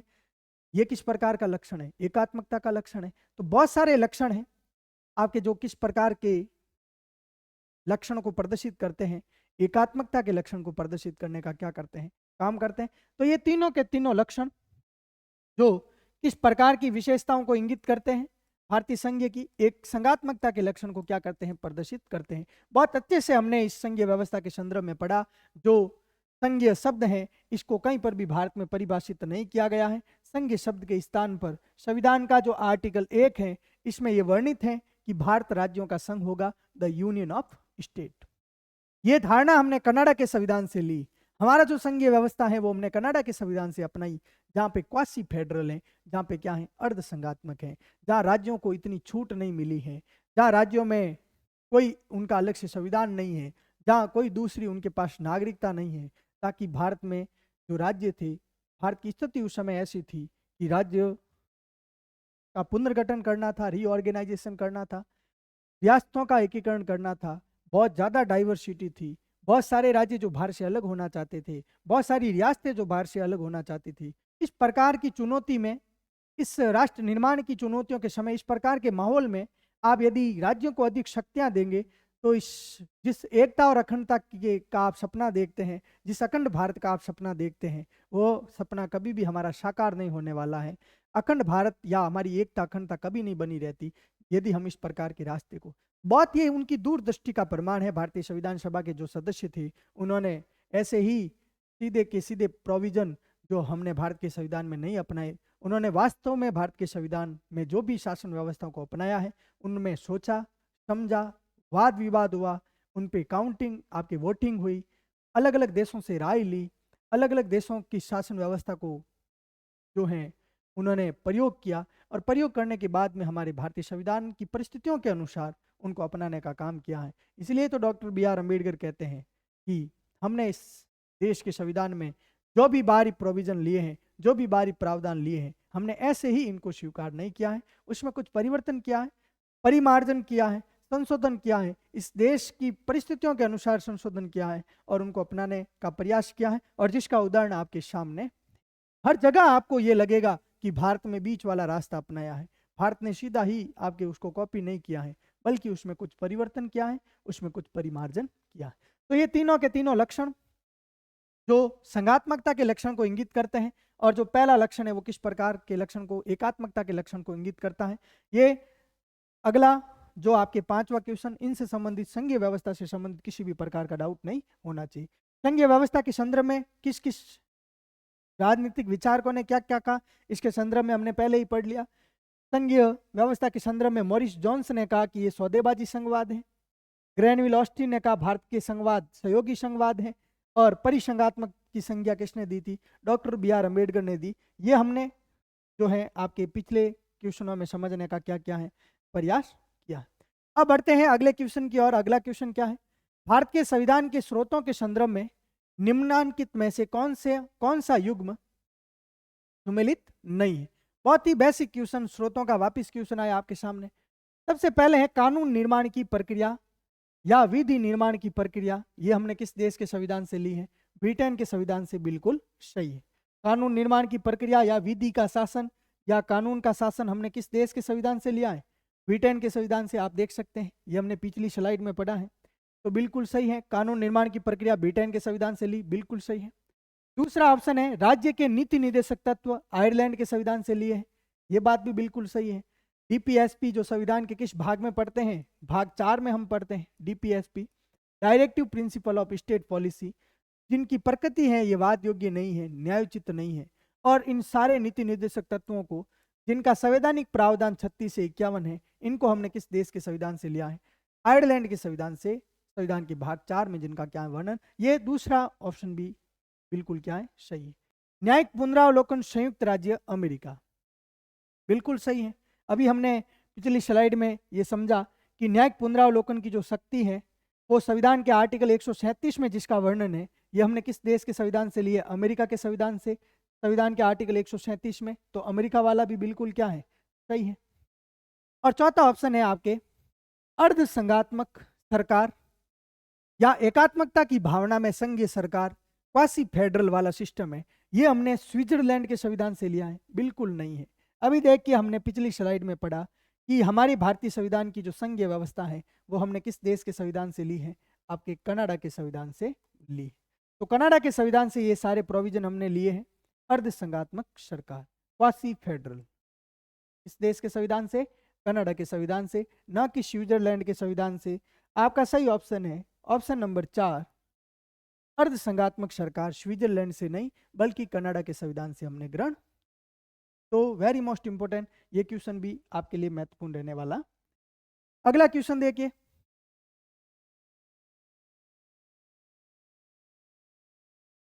अब देखिए अगला क्वेश्चन, क्वेश्चन नंबर 7 क्या कह रहा है अगला क्वेश्चन? भारत राज्यों का संघ होगा, यह व्यवस्था किस देश के संविधान से ली गई? बिल्कुल सिंपल क्वेश्चन। पीछे हमने चर्चा की कि हमने हमारे भारतीय संविधान की बात करें तो कहीं पर भी संघीय शब्द की परिभाषा आपको नहीं मिलेगी, संघीय शब्द की परिभाषा नहीं। हमने इसके स्थान पर किस अवधारणा को अपनाया है? भारत राज्यों का संघ होगा, भारत राज्यों का संघ होगा। और यह अवधारणा हमने किस देश के संविधान से ली है? तो इसका जो सही उत्तर है वो है आपके कनाडा। कनाडा के संविधान से हमने इस अवधारणा को अपनाया और ये सारा जो भारत राज्यों का संघ होगा इसका प्रावधान जो है आप पढ़ेंगे संविधान का भाग 1, the union and it's territory. और इस संविधान के भाग 1 का जब आप अनुच्छेद 1 पढ़ेंगे तो इस अनुच्छेद 1 में भारत राज्यों का संघ होगा, इसका क्या है प्रावधान। अनुच्छेद 1 में हमें पता चलता है कि हमारे संघ की, हमारे इस देश के शासन व्यवस्था की प्रकृति क्या है। अनुच्छेद 1 में इस संघ का नाम क्या है, द नेम ऑफ यूनियन। और संघ के नाम को हम पढ़ते हैं द नेम ऑफ यूनियन, जिसमें हम पढ़ते हैं इंडिया, दैट इज भारत। दूसरे प्रश्न का जवाब हमें यह भी मिलता है कि हमारे संघ की प्रकृति क्या है। जिस देश की बात आप कर रहे हैं, जिस देश का संविधान का निर्माण हो रहा था, जिस समय संविधान के आर्टिकल 1 में उन्होंने सबसे पहले बताया कि इस देश के शासन व्यवस्था की, इस देश के संघ की प्रकृति क्या होगी। और इस प्रकृति में उन्होंने ना तो संघात्मकता को अपनाया पूर्ण रूप से और ना ही एकात्मकता को अपनाया, बल्कि यहाँ पे अर्धसंघात्मक यानी भारत राज्यों का संघ होगा, इस अवधारणा को हमने कनाडा के संविधान से अपनाया है। और इस अवधारणा का सीधा सा मतलब है कि यहाँ पे केंद्र क्या है, मजबूत है, और राज्य क्या है, आपके केंद्र की तुलना में कम क्या है, मजबूत है। यहाँ भारत राज्यों का संघ होगा, इसका सबसे पहला मतलब यही है। डॉक्टर BR अम्बेडकर कहते हैं कि भारत राज्यों का संघ होगा, इसका क्या मतलब है? डॉक्टर BR अम्बेडकर इसके संदर्भ में कहते हैं कि भारतीय जो संघ का निर्माण हुआ, संघ का निर्माण, भारतीय संघ का निर्माण राज्यों के साथ समझौते का निष्कर्ष नहीं है। वेरी मोस्ट इंपोर्टेंट, आपको ध्यान रखना, समझौते का निष्कर्ष। जिस लाइन की आप बात कर रहे हैं, द यूनियन ऑफ स्टेट, इसकी प्रकृति, इसका सही अर्थ क्या है? इसका सही अर्थ है कि भारतीय संघ का जो निर्माण हुआ है, यह भारतीय संघ किसी राज्यों के साथ समझौते का निष्कर्ष नहीं है, बल्कि यहाँ संघ ने किसका निर्माण किया है? राज्यों का निर्माण किया है, राज्यों का पुनर्गठन किया है। अमेरिका की तरह हमारी संघीय व्यवस्था नहीं है जहाँ राज्यों ने मिलकर एक समझौता और एक संघ आपके जो है समझौता करके वो केंद्र में एक संगठन उन्होंने बनाया है, एक देश का निर्माण उन्होंने किया है। दूसरा मतलब इसका है कि किसी भी राज्य को केंद्र से या संघ से अलग होने का अधिकार नहीं है। भारतीय संघ की प्रकृति है कि यहाँ इस संघ का निर्माण समझौते का निष्कर्ष नहीं है। भारतीय संघ की प्रकृति है कि राज्यों को संघ से अलग होने का अधिकार नहीं है, अलग होने का अधिकार नहीं। और भारतीय संघ की प्रकृति है कि भारतीय संघ क्या है? विनाशी राज्यों का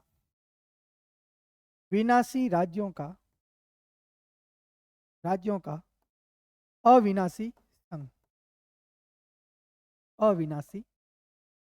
ये तीनों की तीनों जो विशेषताएं हैं हमारे भारतीय संघ की हैं, और भारतीय संघ की ये तीनों विशेषताएं जिससे हमें पता चलता है कि भारत में केंद्र क्या है, मजबूत है, संघ मजबूत है। यहाँ राज्य किसी भी प्रकार से, किसी भी ढंग से इस संघ की एकता, इस देश की एकता व अखंडता को नुकसान नहीं पहुंचा सकता है।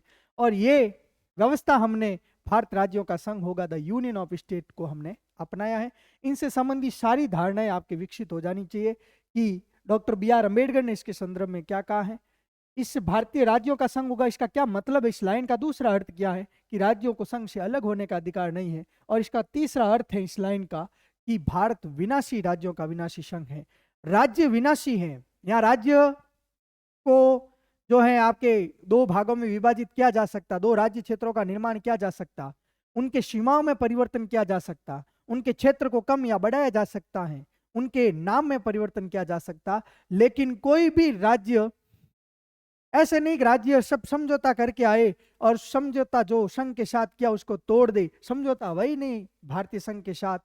अर्थात यहाँ पे केंद्र की प्रकृति, संघ की प्रकृति क्या है, वो हमेशा अविनाशी है, वो हमेशा अखंड है, वो हमेशा एकता के सूत्र में बंधा रहेगा। और इसी एकता, अखंडता और अक्षुण्णता को बनाए रखने के लिए हमने इस प्रकार की व्यवस्था को भारतीय संविधान सभा ने सबसे पहले ही आर्टिकल में इसको आपके क्लियर किया है, पहले ही अनुच्छेद में उन्होंने क्लियर किया है कि जिस देश के संविधान का हम निर्माण करने जा रहे हैं, जिस संघ के संविधान का हम निर्माण करने जा रहे हैं, उस संघ की, उस देश के शासन व्यवस्था की प्रकृति क्या होगी, इस प्रकृति को लेकर उन्होंने सारा क्लियरिफाई किया है, सारा क्लियर किया है। और एक बहुत अच्छी व्यवस्था को, एक बहुत अच्छी शासन व्यवस्था, जो यहाँ पर भी उन्होंने बीच वाला रास्ता निकालते हुए उन्होंने एक अच्छी प्रणाली को, एक अच्छी व्यवस्था को कनाडा के संविधान से अपनाया है, जो भारतीय संविधान का आर्टिकल 1 हमें इसके संदर्भ में संपूर्ण जानकारी देता है। और हमने संविधान का भाग 1 अच्छी तरीके से पढ़ा है, और यदि आपने उन क्लासों को देखा है तो यहाँ पर आपके किसी भी प्रकार का कंफ्यूजन नहीं होगा। कनाडा के संविधान से और क्या क्या हमने प्रावधान लिए, एक तो ये प्रावधान लिया कि भारत राज्यों का संघ होगा, ये प्रावधान तो हमने कनाडा के संविधान से लिया ही है। इसके साथ हमने कनाडा के संविधान से कौन सा पद लिया था, राज्यपाल का पद। जितने भी राज्यों में गवर्नर का जो पद है, आप पढ़ेंगे संविधान का आर्टिकल 153, संविधान का अनुच्छेद 153, जहां पे आपको राज्यपाल पद का क्या मिलेगा, प्रावधान। ये भी हमने कनाडा के संविधान से लिया है। कनाडा के संविधान से हमने अवशिष्ट शक्तियां ली है, अवशिष्ट शक्तियां, अवशिष्ट शक्तियां जो ना तो संघ सूची में है, ना राज्य सूची में है, और ना ही समवर्ती सूची में है, जो पीछे बची जो शक्तियां हैं। और इसका वर्णन संविधान के आर्टिकल 248 में है, और 248 में अवशिष्ट शक्तियों का जो प्रावधान है, ये भी हमने कनाडा के संविधान से। और आप पढ़ेंगे संविधान का आर्टिकल 246, और 246 में किसका विभाजन है, शक्तियों का विभाजन। ये शक्तियों का विभाजन भी हमने किस देश के संविधान से लिया है, कनाडा के संविधान से। तो कनाडा के संविधान से ये चारों बातें आपको ध्यान में रखनी है। और लास्ट और मोस्ट आपको कनाडा के संविधान से याद रखना, आप पढ़ेंगे संविधान का आर्टिकल 143, और 143 में आप पढ़ेंगे कि परामर्श शक्ति जो है, राष्ट्रपति सर्वोच्च न्यायालय से जो परामर्श लेता है, ये प्रावधान भी हमने किस देश के संविधान से लिया है, कनाडा के संविधान से। अब कनाडा के संविधान से आपको इस क्वेश्चन से सारी चीजें 360 आपको ध्यान होना चाहिए। कनाडा के संविधान से हमने कितने प्रोविजन लिए, 5। प्रोविजन नंबर 1, भारत राज्यों का संघ होगा, और भारत राज्यों का संघ होगा इसका क्या मतलब है, क्या इनका संवैधानिक प्रावधान है, इन सब के संदर्भ में हमने स्लाइड के माध्यम से समझने का प्रयास किया। प्रावधान नंबर 2, जिस गवर्नर की हम बात करते हैं संविधान के आर्टिकल 153 में, ये पद हमने कनाडा के संविधान से लिया है। प्रावधान नंबर 3, जो अवशिष्ट शक्तियां जो संविधान के आर्टिकल 248 में वर्णित है, वो भी हमने कनाडा के संविधान से ली है। और शक्तियों का जो विभाजन संविधान के आर्टिकल 246 में कर रखा है, ये मजबूत, जहां पे केंद्र आपको लगता है शक्तियों के विभाजन में, ये शक्तियों का विभाजन भी हमने कनाडा के संविधान से लिया, जो 7वीं अनुसूची में भी है। और प्रावधान नंबर, प्रोविजन नंबर 5, राष्ट्रपति जो परामर्श लेता है सर्वोच्च न्यायालय से, संविधान का आर्टिकल 143 जिसके संदर्भ में संवैधानिक प्रावधान करता है, यह प्रावधान भी हमने किस देश के संविधान से लिया है, कनाडा के संविधान से। तो आशा और उम्मीद करता हूं कि ये पांचों के पांचों प्रोविजन जो कनाडा के संविधान से लिए वो आपको याद हो गए होंगे। और कनाडा ये संघीय व्यवस्था है क्या, पिछली स्लाइड में भी हमने इसको अच्छी तरह से समझने का प्रयास किया है। और ये और क्वेश्चन जिसमें हमने संपूर्ण जानकारी जो भारत की संघीय व्यवस्था के संदर्भ में और संसदीय शासन प्रणाली के संदर्भ में इन क्वेश्चनों के माध्यम से समझने का प्रयास किया। एक अच्छे से आपको इनको समझने का प्रयास करना है। बढ़ते हैं अगले क्वेश्चन की ओर। क्वेश्चन नंबर 8 क्या कहता है? क्वेश्चन नंबर 8 कहता है, यही क्वेश्चन इन्हीं 7 नंबर क्वेश्चन से जुड़ा हुआ, निम्न में से कौन सी व्यवस्था जो हमने कनाडा के संविधान से नहीं ली? तो राष्ट्रपति द्वारा सर्वोच्च न्यायालय के न्यायाधीशों से सलाह लेना। देखिए अभी हमने पिछली स्लाइड में पढ़ी है, परामर्श शक्ति हमने किस देश के संविधान से ली? कनाडा के संविधान से। तो बिल्कुल सही है, ये हमने कनाडा के संविधान से ही लिया है। अवशिष्ट शक्तियां अभी हमने पढ़ा है, संविधान का आर्टिकल 248 जो अवशिष्ट शक्तियों का प्रावधान करता है, ये प्रोविजन बिल्कुल हमने कनाडा के संविधान से लिया है। राज्यपाल की नियुक्ति बिल्कुल सही है, संविधान का आर्टिकल 153। और नियुक्ति की बात करें तो आर्टिकल 155 इनकी नियुक्ति के संदर्भ में क्या करता है? प्रावधान। और राज्यपाल की नियुक्ति किसके द्वारा की जाती है? राष्ट्रपति के द्वारा की जाती है। तो ये राज्यपाल, ये गवर्नर का पद जो हमने, ये भी किस देश के संविधान से लिया है? कनाडा के संविधान से। ये भी हमने जो है पिछली स्लाइड में आपके पढ़ा है, राज्यपाल का पद। और चौथा ऑप्शन क्या है? संविधान संशोधन की शक्ति, ये कनाडा के संविधान से हमने नहीं ली। तो ये किस देश के संविधान से इस व्यवस्था को हमने अपनाया? संविधान संशोधन के संदर्भ में बात करें तो आप पढ़ेंगे संविधान का भाग 20, और इस भाग 20 में एक ही अनुच्छेद है, अनुच्छेद 368। और ये 368 संसद को ये शक्ति प्रदान करता है, ये आर्टिकल 368 की संसद किसी भी प्रकार से संविधान में क्या कर सकती है? संशोधन कर सकती है। और ये संविधान संशोधन की जो प्रक्रिया आर्टिकल 368 में वर्णित है, ये हमने किस देश के संविधान से ली है? दक्षिण अफ्रीका से। दक्षिण अफ्रीका से। तो दक्षिण अफ्रीका से एक प्रावधान तो हमने लिया संविधान संशोधन की प्रक्रिया का, एक और प्रावधान है जो दक्षिण अफ्रीका के संविधान से हमने लिया है, वो प्रावधान भी आपको ध्यान रखना है, राज्यसभा सदस्यों का, राज्यसभा सदस्यों का निर्वाचन।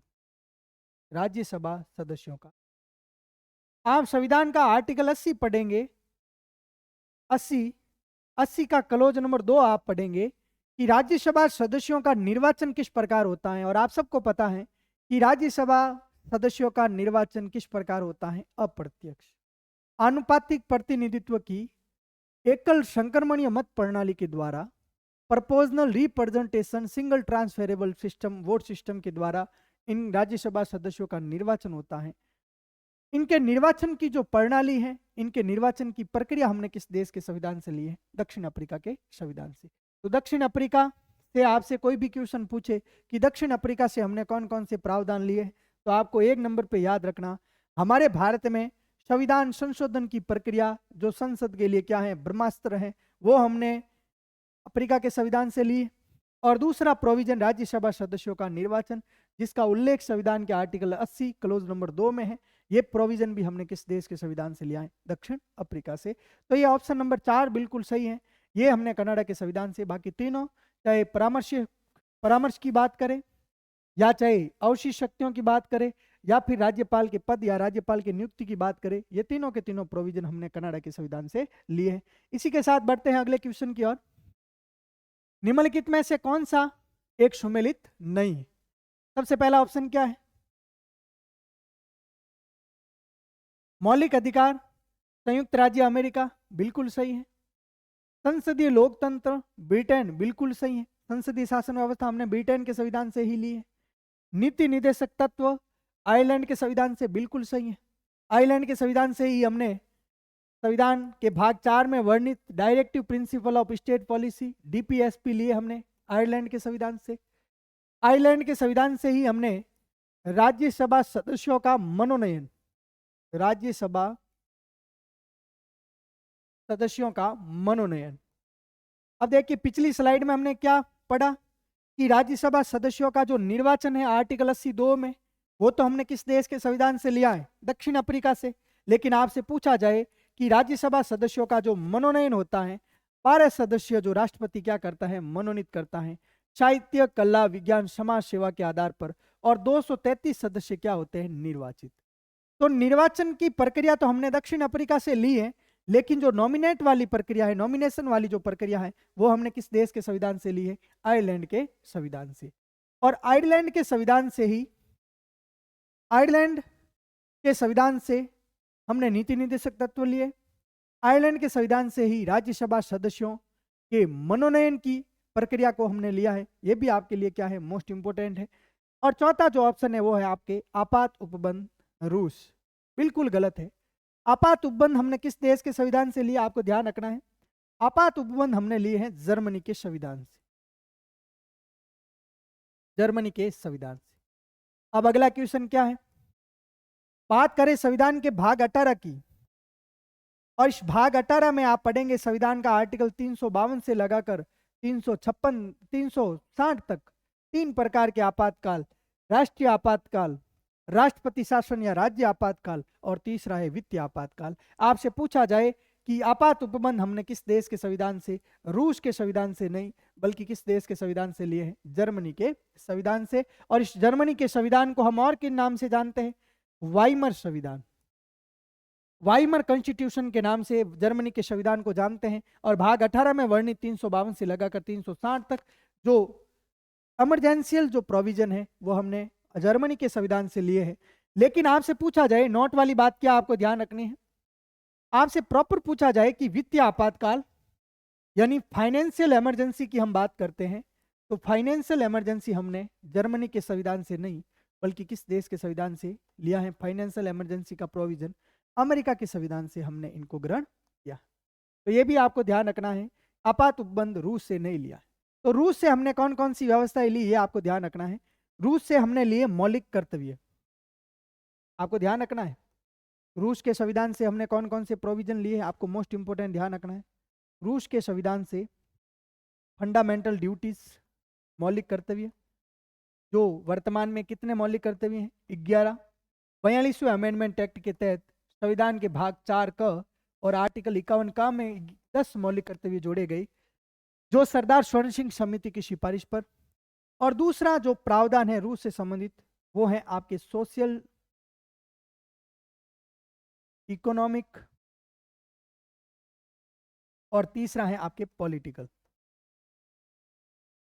पॉलिटिकल जस्टिस यानी सामाजिक, आर्थिक और राजनीतिक न्याय की अवधारणा जो विकसित होती है 1917 में। कौन सी क्रांति हुई थी, रूसी क्रांति।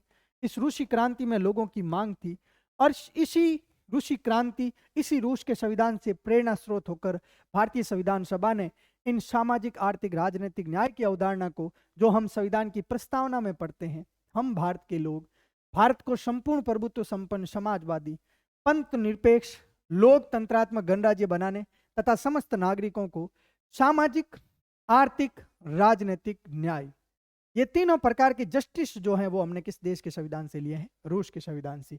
तो बिना कंफ्यूजन के रूस के संविधान से कौन कौन से प्रोविजन लिए आपको ध्यान होने चाहिए।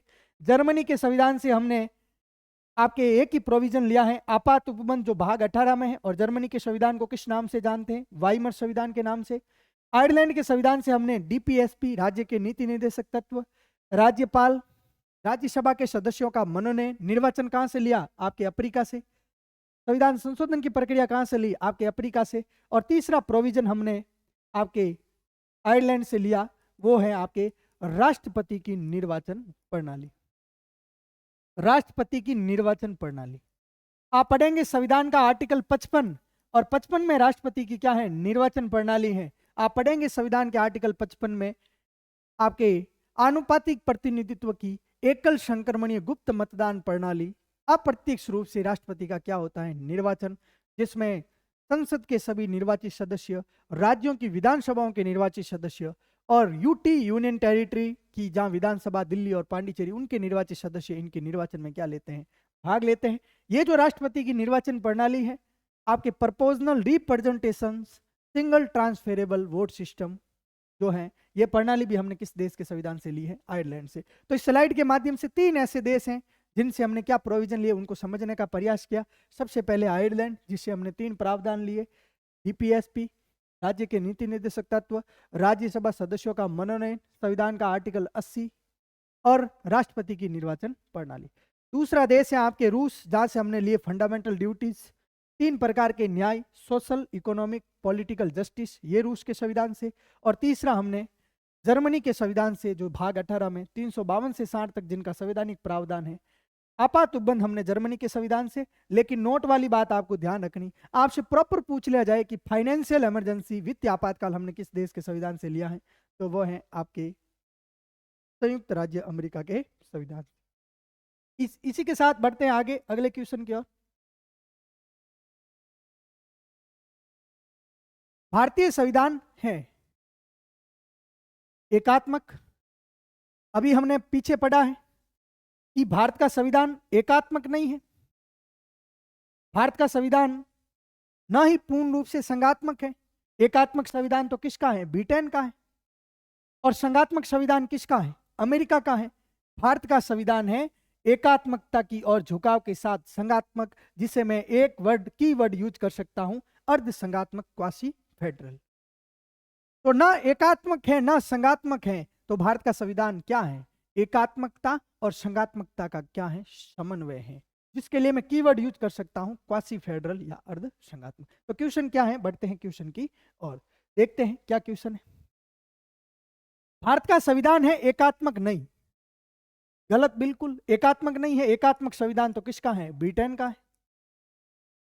ना एकात्मक ना संघात्मक, ये तो गलत हो गया ना। क्या एकात्मकता के लक्षण नहीं है भारत के संविधान में? आप कहेंगे है। क्या संघात्मकता के लक्षण नहीं है? तो आप कहेंगे हैं। दोनों के लक्षण है। तो ये तो कह रहा है ना एकात्मक ना संघात्मक, ये ऑप्शन भी गलत है। क्या भारत का संविधान पूर्ण रूप से संघात्मक है? नहीं, संघ शब्द की यहां परिभाषा ही नहीं है। ना एकात्मक पूर्ण रूप से, ना ही पूर्ण रूप से संघात्मक, लेकिन इन दोनों का क्या है? समन्वय है। इन दोनों को क्या है? मिश्रण है, जिसे मैं एक ही शब्द में कह सकता हूं अर्ध संघात्मक, यानी क्वासी फेडरल। अर्ध, ये लाइन पूरी सही। ना एकात्मक है ना संघात्मक है, इन दोनों लक्षणों का क्या है? समन्वय है। कुछ लक्षण ऐसे हैं जो एकात्मकता को इंगित करते हैं और कुछ लक्षण ऐसे हैं जो संघात्मकता को क्या करते हैं? इंगित करते हैं। प्रश्न बहुत छोटा है, लेकिन प्रश्न की लैंग्वेज बहुत जटिल है। आपको समझना है। समझना ये है, एकात्मक ब्रिटेन, संघात्मक अमेरिका। भारत ने बीच वाला रास्ता, जुड़ाव वाला रास्ता अपनाते हुए कुछ लक्षण भारत के संविधान में ऐसे जो एकात्मकता के हैं, कुछ लक्षण ऐसे हैं जो संघात्मकता के। जब दोनों लक्षण होंगे तो हम क्या कहेंगे? मिश्रण, दोनों का समन्वय, या हम क्या कहेंगे? अर्ध संघात्मक, क्वासी फेडरल इनको कहें। तो बहुत ही सरल क्वेश्चन, आपके क्वेश्चन नंबर 10, जिनके संदर्भ में भी आपको याद रखना है। अगला क्वेश्चन देखिए, 11 नंबर क्वेश्चन क्या है? निम्न में से कौन भारतीय संविधान से संबंधित नहीं है? प्रजातांत्रिक व्यवस्था बिल्कुल सही है। भारत में लोकतांत्रिक व्यवस्था है। जनता का, जनता के द्वारा, जनता के लिए। वह अब्राहम लिंकन, अमेरिका के राष्ट्रपति की सबसे अच्छी परिभाषा। भारत बिल्कुल, भारत में लोकतांत्रिक व्यवस्था है, लोकतांत्रिक शासन व्यवस्था है, क्योंकि इस देश में जो सरकार का प्रमुख है, जो इस देश की शासन का प्रमुख है, वो जनता के द्वारा प्रत्यक्ष रूप से उनका क्या किया जाता है? निर्वाचन किया जाता है। तो यहाँ राजतंत्र नहीं, बल्कि क्या है? प्रजातांत्रिक व्यवस्था। संघीय व्यवस्था भारत में है, बिल्कुल है। भारत में संघीय व्यवस्था है, लेकिन हमारी संघीय व्यवस्था अलग है। हमारी संघीय व्यवस्था का लक्षण है कि एकात्मकता और संघात्मकता का क्या है? लक्षण है। इस संघीय व्यवस्था को कहीं परिभाषित नहीं किया गया, अलग हमारी भारत की है संघीय व्यवस्था। धर्मनिरपेक्ष और समाजवादी, आप पढ़ेंगे जब संविधान की प्रस्तावना को, ये दोनों शब्द आपको मिलेंगे। आपसे पूछा जाए क्या ये दोनों शब्द भारतीय संविधान की मूल प्रस्तावना में थे? नहीं थे। संविधान में एक अमेंडमेंट एक्ट हुआ था, आपके 42वां अमेंडमेंट एक्ट सन 1976 में, और सरदार स्वर्ण सिंह समिति की सिफारिश पर हमारे भारतीय संविधान की प्रियम्बल में 3 शब्दों को जोड़ा गया। एक शब्द है आपके समाजवादी, एक शब्द है आपकी अखंडता, अखंडता, और तीसरा जो शब्द है वो है आपके पंथ निरपेक्ष। तो भारतीय संविधान की विशेषताओं को जब हमने पढ़ा, उस समय हमने पढ़ा कि भारत के संविधान की विशेषता है कि भारत में पंथ निरपेक्षता है। पंथ निरपेक्षता का मतलब ये नहीं, हमारी पंथ निरपेक्षता अमेरिका के पंथ निरपेक्षता से अलग है।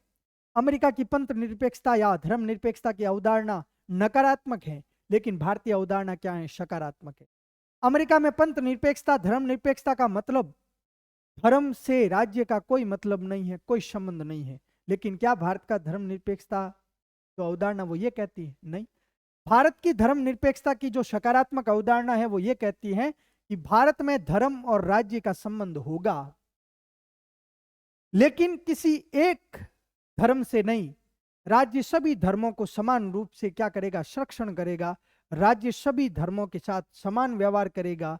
राज्य सभी धर्म के साथ समधर्म समभाव वाली नीति को अपनाएगा, सर्वधर्म समभाव वाली नीति को अपनाएगा। यानी यहाँ राज्य का कोई धर्म नहीं होगा।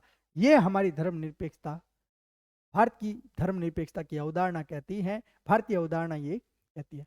अमेरिका में धर्म और राज्य का कोई संबंध नहीं है, लेकिन भारत में धर्म और राज्य का संबंध है, लेकिन किसी एक धर्म से नहीं है। ये धर्मनिरपेक्षता वाली विशेषता को भी हमने अच्छे से पढ़ा है। ये हमारे भारतीय संविधान की विशेषता है। समाजवादी, ये भी हमारे भारतीय संविधान की विशेषता है। सबका विकास होना चाहिए, आर्थिक असमानता को कम करना। समाजवादी जो कांग्रेस इस विचारधारा को क्या करती है, इनका अनुसरण करती है। लेकिन अधिकारात्मक शासन प्रणाली, अभी हमने पिछले जो क्वेश्चन, जब पिछले स्लाइड में हमने क्वेश्चन सॉल्यूशन किए, तो हमने तीनों प्रकार की शासन व्यवस्था को पढ़ने का जो है प्रयास किया है। अधिकारात्मक शासन प्रणाली, ये पहली विशेषता है। दूसरी है संसदीय शासन प्रणाली, और तीसरी है अर्ध अधिकारात्मक शासन प्रणाली। तो भारत में कौन सी प्रणाली है? संसदीय शासन प्रणाली। अधिकारात्मक शासन प्रणाली तो किस देश की विशेषता है? अमेरिका की। तो ये आपके बिल्कुल क्या है, गलत है। ये भारत की संविधान, भारत की शासन व्यवस्था से इसका कोई संबंध नहीं है। तो ये आपके बिल्कुल क्या है, सही आंसर। 11 नंबर क्वेश्चन का ऑप्शन नंबर, उत्तर नंबर 4, अधिकारात्मक शासन प्रणाली किस संविधान की विशेषता है? अमेरिका की, भारत की नहीं है, बल्कि ये तीनों के तीनों बिल्कुल क्या है, सही है। बढ़ते हैं अगले क्वेश्चन की ओर। संघीय प्रणाली के आधार पर भारतीय संविधान का संरक्षक कौन है? जब हमने भारतीय संविधान की विशेषताओं को पढ़ा, तो हमने पढ़ा था, जब हम पढ़ते हैं संविधान में 3 प्रकार के जो है सरकार के क्या होते हैं, अंग। सरकार के अंग कितने हैं? 3। जब हम पढ़ते हैं शक्ति पृथक्करण के सिद्धांत को, किस सिद्धांत को पढ़ते हैं? शक्ति पृथक्करण का सिद्धांत।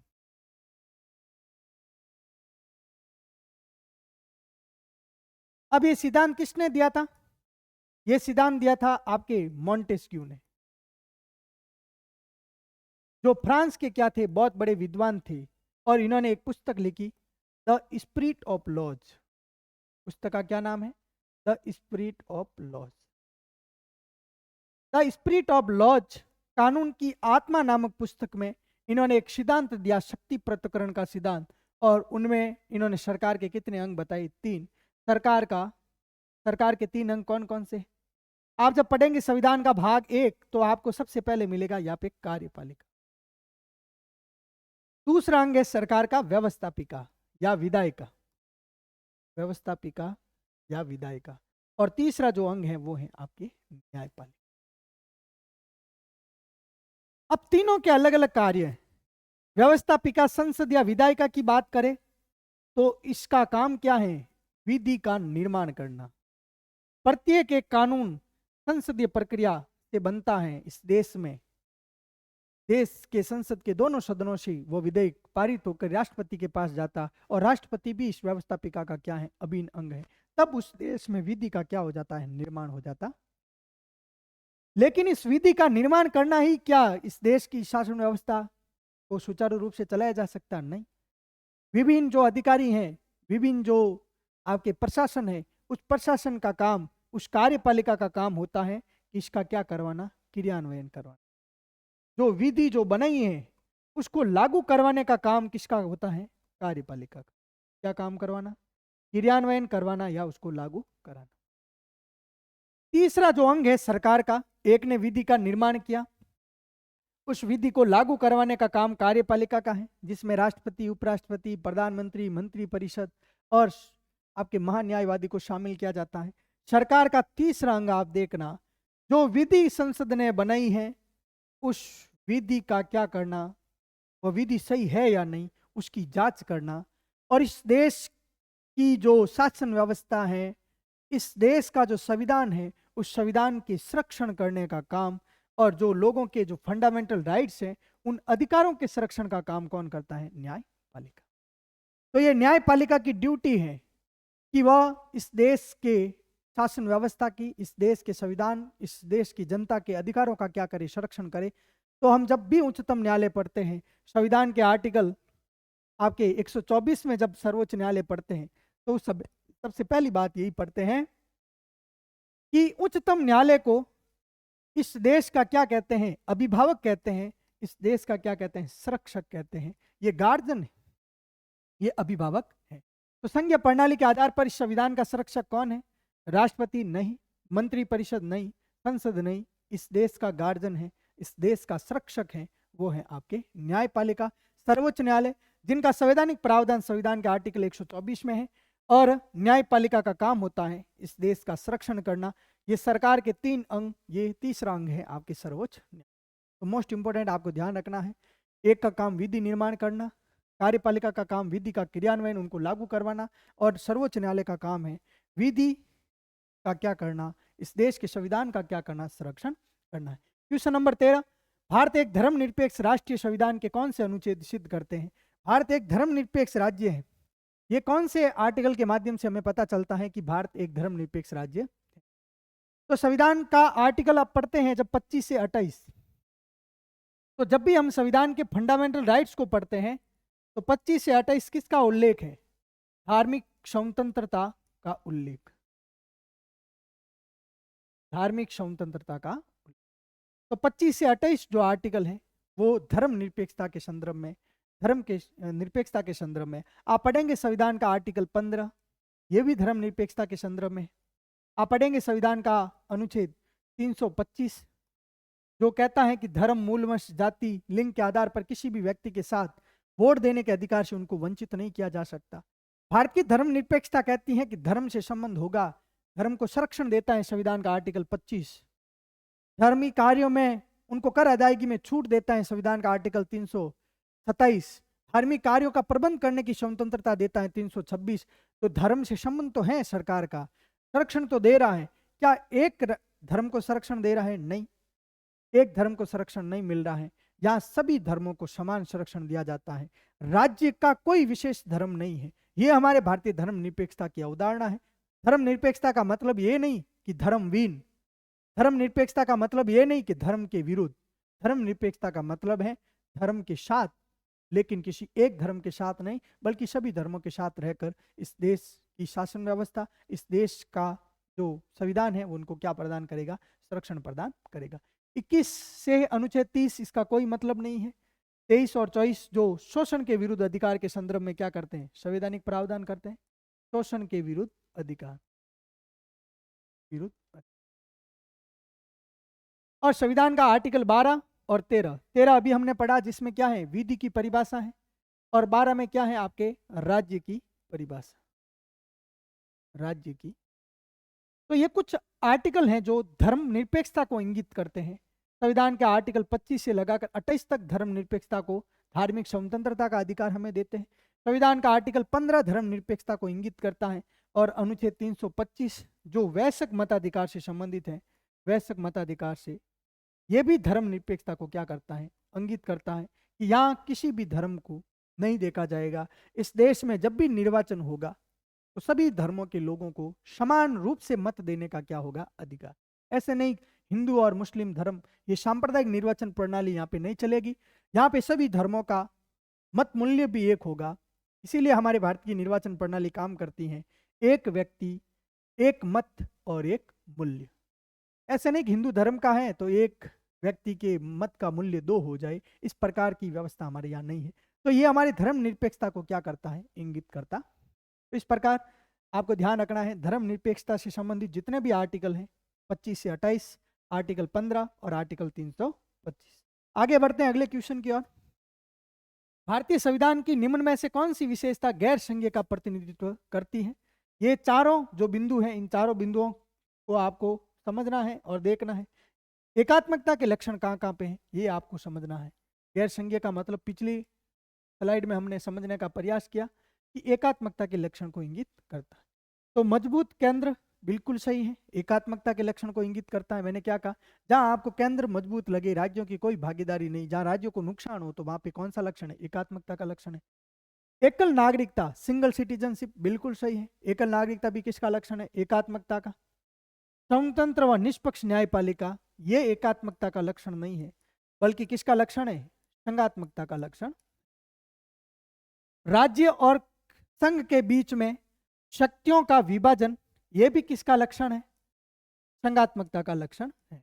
लेकिन यहाँ एक बिल्कुल एक गहराई से आपको बिंदु ध्यान रखना, यदि मैं इसी लाइन में ये लिख दूं, राज्य और संघ के बीच में शक्तियों का अस्पष्ट विभाजन। विभाजन किया आपने शक्तियों का, अच्छी बात है, ये संघात्मकता का लक्षण है, लेकिन आपने शक्तियों का अस्पष्ट विभाजन किया, ये किस प्रकार का लक्षण है? एकात्मकता का लक्षण। तो आपके कथन 1 और कथन 2 जो गैर संघीय को प्रतिनिधित्व करते हैं, तो इस क्वेश्चन का जो राइट ऑप्शन है वो होगा ऑप्शन नंबर 4। कथन 1 और 2 जो गैर संघीय या एकात्मकता के लक्षण को प्रदर्शित करते हैं। बाकी ऑप्शन 3 स्वतंत्र न्यायपालिका और राज्य और केंद्र के बीच में शक्तियों का विभाजन, ये संघात्मकता के लक्षण को प्रदर्शित करते हैं। निम्न में से कौन सी विशेषता संसदीय शासन प्रणाली की नहीं है? तो देख लीजिए, वेरी मोस्ट इंपोर्टेंट, सारी संसदीय शासन प्रणाली की जो विशेषता थी उनके संदर्भ में हमने पढ़ा। प्रधानमंत्री का नेतृत्व, हमने पढ़ा ना, संसदीय शासन प्रणाली में 2 प्रकार की कार्यपालिका, एक वास्तविक कार्यपालिका और नाम मात्र की। नाम मात्र की कार्यपालिका का प्रमुख कौन होगा? राष्ट्रपति। और वास्तविक कार्यपालिका का प्रमुख कौन होगा? प्रधानमंत्री। और वास्तविक शक्तियों का प्रयोग कौन करता है?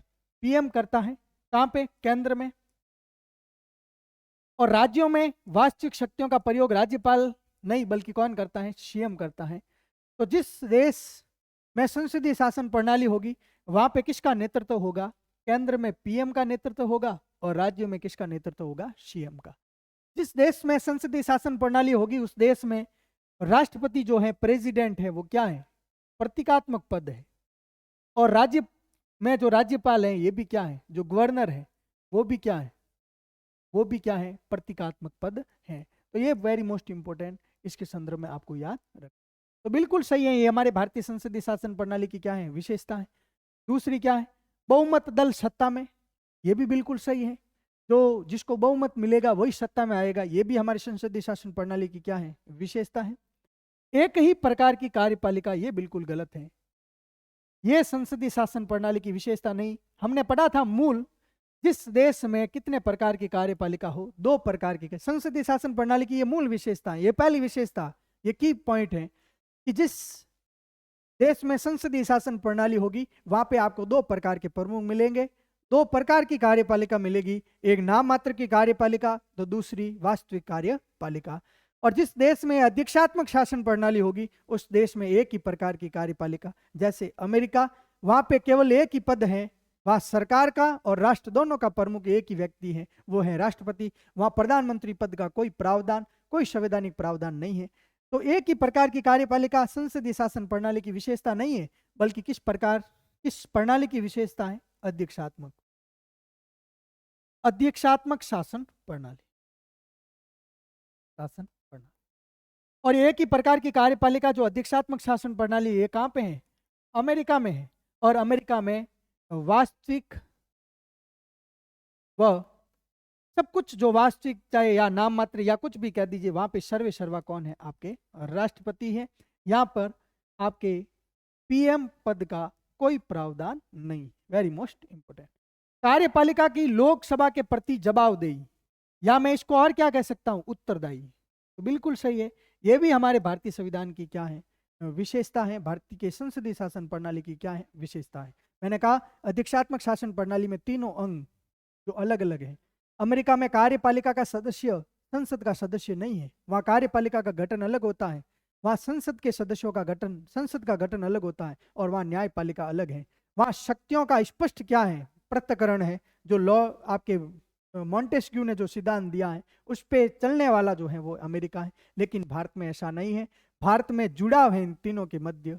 और कार्यपालिका का जो अंग है मंत्री परिषद, वो लोकसभा के प्रति क्या है? सामूहिक रूप से उत्तरदायी है। लोकसभा जैसे ही भंग होगी तो मंत्री परिषद क्या हो जाएगी? भंग। क्योंकि लोकसभा के सदस्य ही किसमें? लोकसभा के सदस्यों से ही किसका गठन किया जाता है? मंत्री परिषद का गठन किया जाता है। और अध्यक्षात्मक शासन प्रणाली में मंत्री परिषद के सदस्य अलग हैं और लोकसभा के सदस्य। तो ये भी इसलिए हम कहते हैं कि मंत्री परिषद के सदस्य एक साथ तैरते हैं और एक साथ डूबते तो ये भी हमारे संसदीय शासन प्रणाली की क्या है, विशेषताएं। बिल्कुल सही है, ये तीनों की तीनों विशेषताएं आपको संसदीय शासन प्रणाली के संदर्भ में याद रखनी है, ये और ये।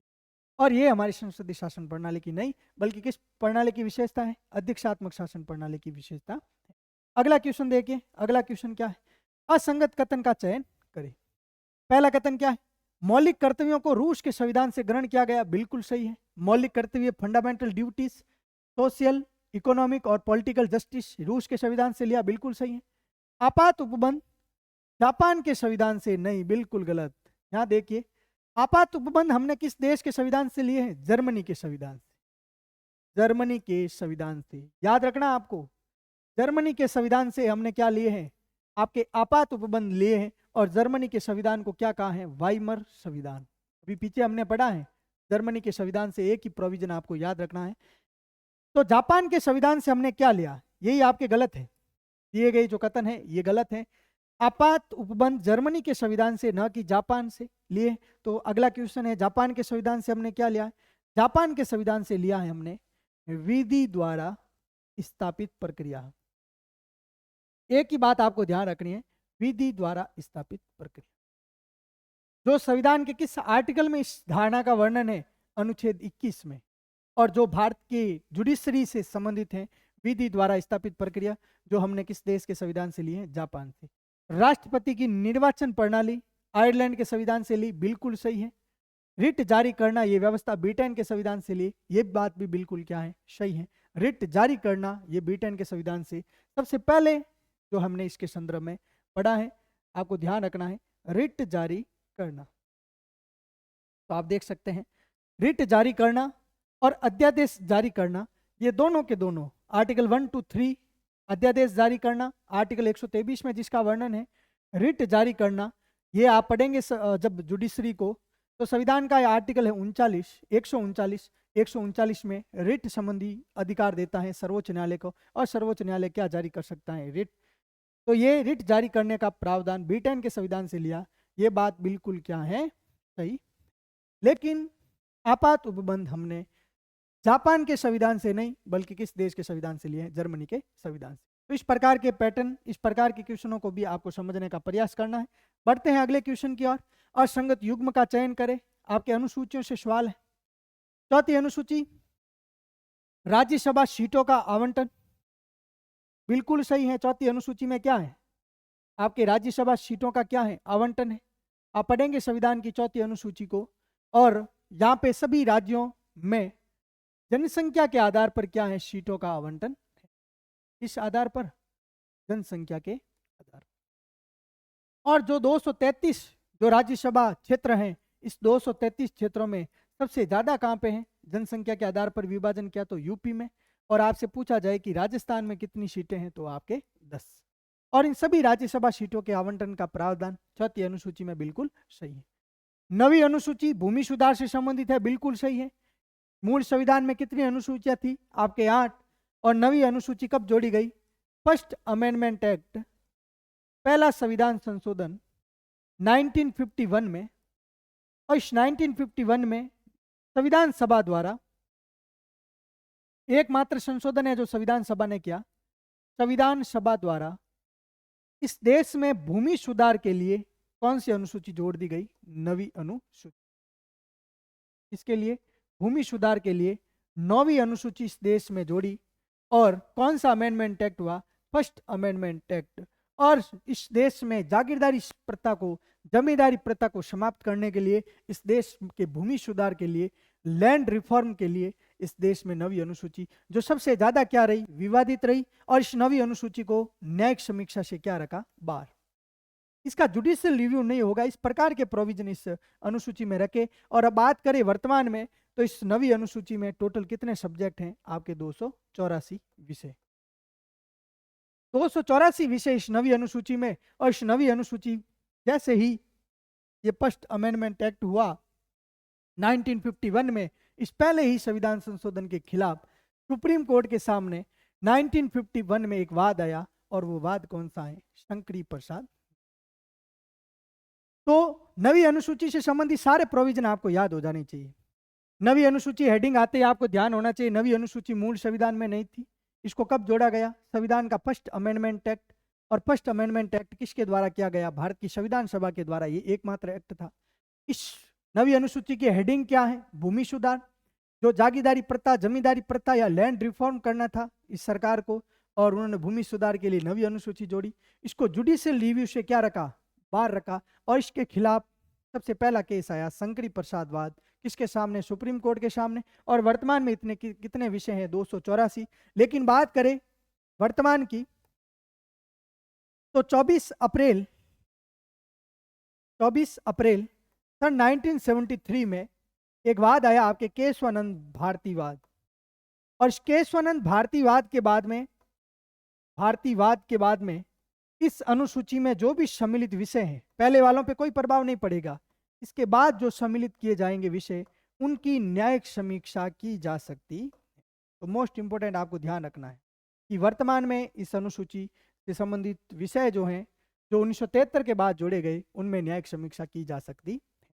तो ये नवी अनुसूची बिल्कुल सही है, भूमि सुधार से संबंधित है। 8वीं अनुसूची भाषाओं से संबंधित है, बिल्कुल सही है। पढ़ते हैं जब 8वीं अनुसूची को, तो 14 भाषाएं मूल अनुसूची में थी इसमें। इसके बाद में बहुत सारी भाषाओं को जोड़ा गया। 15वीं भाषा सिंधी, फिर नेपाली, मणिपुरी, कोंकणी जोड़ी गई आपके, फिर बोडो, डोगरी, मैथिली और संताली भी जोड़ी गई। ये 8वीं अनुसूची जो भाषाओं से संबंधित प्रावधान करती है। तीसरी अनुसूची वेतन भत्तों से संबंधित है, ये बिल्कुल क्या है? गलत है। तीसरी अनुसूची में किसका प्रावधान है? शपथ का प्रावधान। तो यही आपका राइट आंसर है। तीसरी अनुसूची में क्या है? ओथ, जो शपथ ली जाती है, उन शपथ का क्या है? प्रावधान। वेतन भत्तों से संबंधित जो अनुसूची है वो कौन सी है? आपके अनुसूची 2 अनुसूची, जिसमें सभी संवैधानिक पदाधिकारियों के वेतन भत्तों का क्या है? उल्लेख है। लेकिन तीसरी अनुसूची में शपथ का प्रावधान है। और आपको मोस्ट इंपोर्टेंट ध्यान रखना, 3 व्यक्ति हैं, 3 संवैधानिक पदाधिकारी हैं जिनकी शपथ का प्रावधान यहाँ नहीं है। राज्यपाल, दूसरा पद है आपके राष्ट्रपति, और तीसरा पद है आपके, वो है आपके उपराष्ट्रपति। तो वाइस प्रेसिडेंट, प्रेसिडेंट और गवर्नर, इन सब की शपथ का प्रावधान इस तीसरी अनुसूची में नहीं है।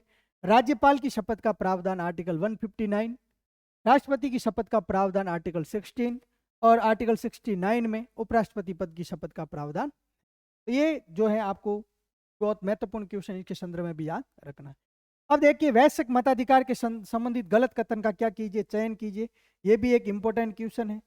जब हम पढ़ते हैं संविधान का आर्टिकल 326, जो हमें मतदान का क्या देता है? अधिकार, वोट देने का अधिकार देता है। जिस व्यक्ति की आयु कितनी हो गई है? 18 वर्ष, और जो व्यक्ति जिनका किस में नाम हो? मतदाता सूची में, उस व्यक्ति को वोट देने का क्या होगा? अधिकार होगा। ये संविधान का आर्टिकल 326 कहता है। और जिन लोगों ने इस 326 में जो शर्तें हैं उनका पालन उन्होंने नहीं किया, तो उसके वोट देने के अधिकार को छीना भी जा सकता है। तो वोट देने का अधिकार भी देता है आर्टिकल 326, और वोट देने के अधिकार को छीनने का भी काम करता है आर्टिकल 326। तो आपको सीधा याद रखना, आपको जो मतदान का अधिकार है वो किस आर्टिकल में है? 326 में। और यही इसी लैंग्वेज, इसी आर्टिकल पे पूरा ये क्वेश्चन बना है। अब देखिए, वैश्विक मताधिकार संविधान के अनुच्छेद 326 में वर्णित है, बिल्कुल सही है। संविधान के 61वें संविधान संशोधन 1989 के माध्यम से वैश्विक मताधिकार की आयु 21 से घटाकर 18 वर्ष कर दी गई। ये भी बिल्कुल सही है। मोस्ट इंपोर्टेंट आपको ध्यान रखना, पहले हमारे वोट देने की जो आपके आयु का जो क्राइटेरिया था वो कितना था? 21 वर्ष। लेकिन इसको घटाकर कितना कर दिया गया? 61वें अमेंडमेंट एक्ट, 61 अमेंडमेंट एक्ट सन 1989 में इसको कर दिया 21 से घटाकर 18। भारतीय चुनाव प्रणाली में एक व्यक्ति, एक वोट और एक मूल्य का क्या है? सिद्धांत है। Very most important. 326 से संबंधित जितनी भी बातें हैं वो इस क्वेश्चन के माध्यम से हमने लेने के, इस क्वेश्चन के माध्यम से समझने का प्रयास किया। तो पहली बात ये है, 326 में हमें वोट देने का अधिकार है। प्रोविजन नंबर 2 कहता है कि यहाँ पे जो है आपके ये जो आर्टिकल 326 है, इसमें जो आयु का जो क्राइटेरिया था उसको कम किया गया, 61वें संविधान संशोधन। और प्रोविजन 3 क्या कहता है? एक व्यक्ति, एक मत और एक मूल्य का सिद्धांत हमारे भारत की निर्वाचन प्रणाली में क्या करता है? काम करता है। और चौथा, गैर निवास आपकी यहाँ पे नागरिकता नहीं आपके पास, आप गैर निवासी हैं, या जिस निर्वाचन क्षेत्र से आप वोट देना चाहते हैं किसी दूसरे निर्वाचन क्षेत्र में आप रह रहे हैं और वहां आप वोट देना चाहते हैं, तो नहीं, आप वहां के निवासी होने चाहिए, आपका मूल निवास वहां का होना चाहिए।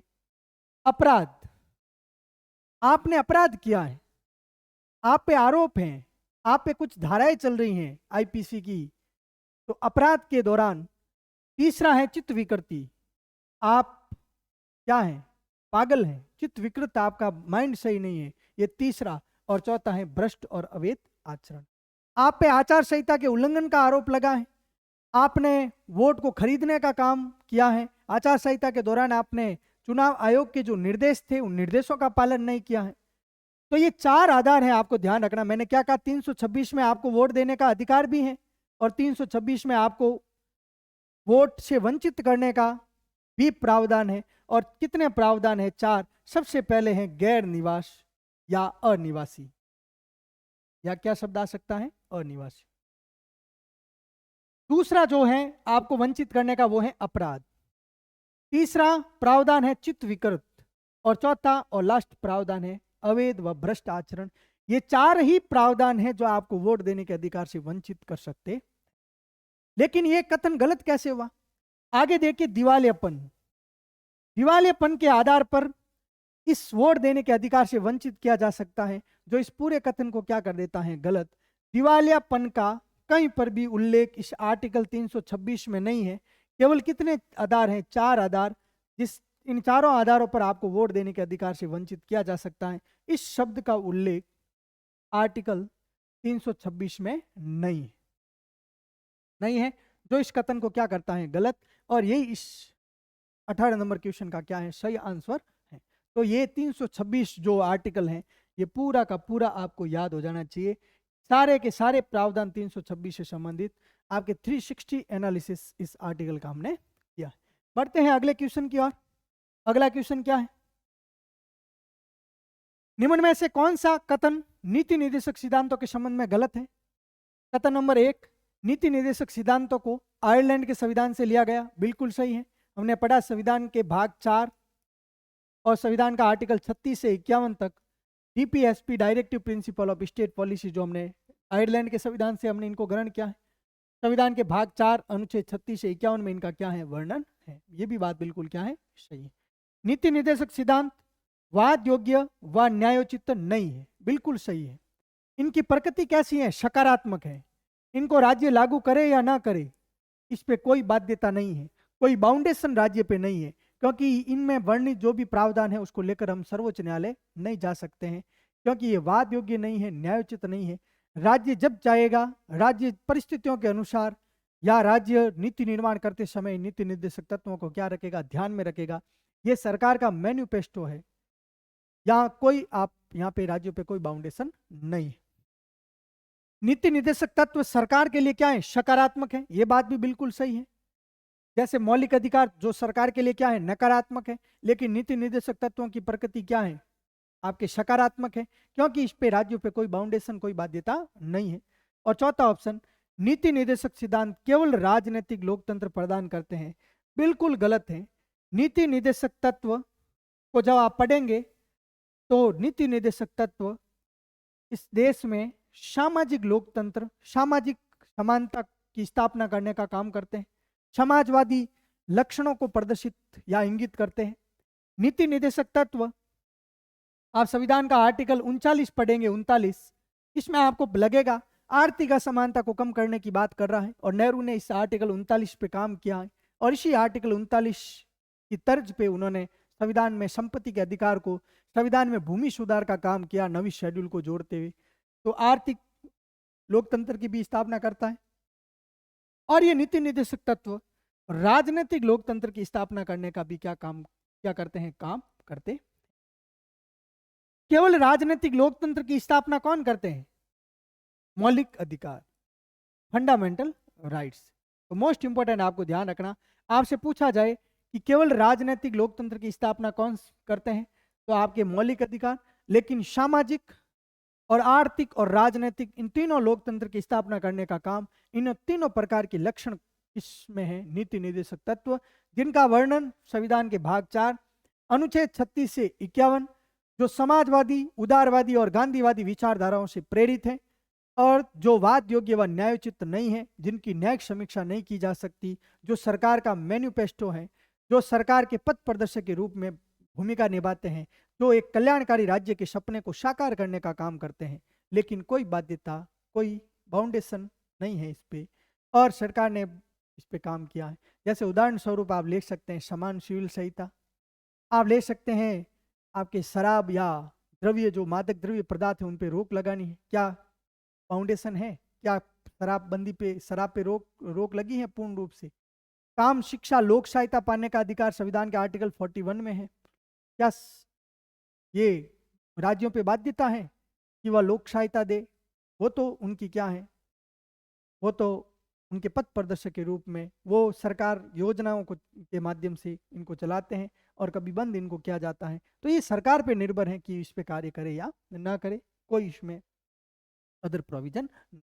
अब देखिए लास्ट क्वेश्चन आपके इस सेशन का, इस 2020 सीरीज में, और बहुत सारे भारतीय संविधान की विशेषताओं के संदर्भ में, चाहे स्रोत हो या शेड्यूल के बेसिक क्वेश्चन हो, उनको समझने का प्रयास किया।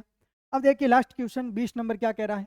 राज्यों के नाम में परिवर्तन, उनकी सीमाओं में परिवर्तन और क्षेत्र में परिवर्तन के लिए साधारण बहुमत की क्या होती है आवश्यकता? ये बात बिल्कुल क्या है, सही है। जब हम पढ़ते हैं संविधान संशोधन की प्रक्रिया, हम कहते हैं भारत का संविधान कठोर है और लचीला है। तो लचीलेपन का लक्षण क्या है? कि साधारण बहुमत का क्या किया जाता है, प्रयोग किया जाता है। राज्यों के नाम, सीमाओं में परिवर्तन के लिए राज्यों की कोई भूमिका वहां पे नहीं है, इसलिए तो हम कहते हैं कि ये किस प्रकार का लक्षण है, एकात्मकता का लक्षण है। मौलिक अधिकार व नीति निर्देशक तत्वों के परिवर्तन में विशेष बहुमत या 2/3 बहुमत की क्या होती है आवश्यकता? ये भी बात बिल्कुल क्या है, सही है। आप जब संविधान के भाग 1 में परिवर्तन करेंगे, जिसका नाम है राज्यों के नाम में, सीमाओं में परिवर्तन, और भाग 2 में जब परिवर्तन करेंगे नागरिकता, इन दोनों में किस प्रकार के बहुमत की आवश्यकता होती है? साधारण बहुमत। पहला क्वेश्चन। दूसरा ऑप्शन कह रहा है कि मौलिक अधिकार और नीति निर्देशक तत्व। मौलिक अधिकार जो फंडामेंटल राइट्स भाग 3 में है, और नीति निर्देशक तत्व जो किस भाग में है? भाग 4 में। इन दोनों में आपको संसद को यदि संशोधन करना है तो वहां पे किस प्रकार का बहुमत चाहिए? विशेष बहुमत। या विशेष बहुमत कितना? 2/3 बहुमत। ये भी मोस्ट इंपोर्टेंट आपको ध्यान रखना है। संसद में सभी राज्यों के सीटों के आवंटन में विशेष बहुमत व आधे से अधिक राज्यों की क्या चाहिए? सहमति अनिवार्य है। ये भी बात बिल्कुल क्या है, सही है। जब भी सीटों का आवंटन होगा तो वहां पे राज्यों की, आधे से अधिक राज्यों की क्या चाहिए? सहमति। और चौथा ऑप्शन है राष्ट्रपति के निर्वाचन संबंधी मामले में केवल विशेष बहुमत नहीं, राष्ट्रपति का निर्वाचन संबंधी मामला जो संविधान के आर्टिकल 55 में है, यहाँ पर भी आधे से अधिक राज्यों की सहमति क्या है? अनिवार्य। तो विशेष राज्य व आधे से अधिक राज्यों की, आधे से अधिक राज्यों की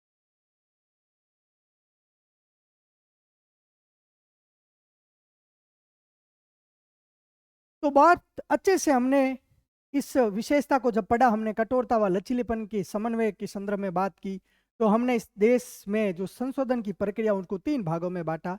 एक संशोधन की प्रक्रिया जो साधारण बहुमत से होती है, एक दूसरी संशोधन की प्रक्रिया विशेष बहुमत, और तीसरी प्रक्रिया विशेष बहुमत प्लस आधे से अधिक राज्यों की।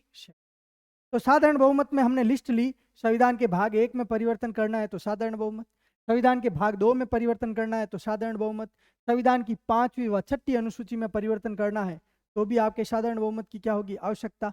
4थी अनुसूची में परिवर्तन करना है, पहली अनुसूची में परिवर्तन करना है तो साधारण बहुमत की आवश्यकता होगी। दूसरे लिस्ट में हमने समझने का प्रयास किया कि विशेष बहुमत, और जहाँ पे सबसे ज्यादा संशोधन इसी प्रक्रिया से होते हैं। आपसे पूछा जाए ये जो दूसरी प्रक्रिया है विशेष बहुमत, केवल 2/3 बहुमत, यहाँ सबसे ज्यादा संविधान में क्या होते हैं? संशोधन। आप बात करें मौलिक अधिकारों में परिवर्तन करना है, नीति निर्देशक तत्वों में परिवर्तन करना है, या इस देश के इमरजेंसी जो प्रोविजन है आपात उपबंध भाग 18 में, इनमें परिवर्तन करना है तो किस प्रकार के बहुमत की आवश्यकता होगी? विशेष बहुमत की क्या होगी? आवश्यकता।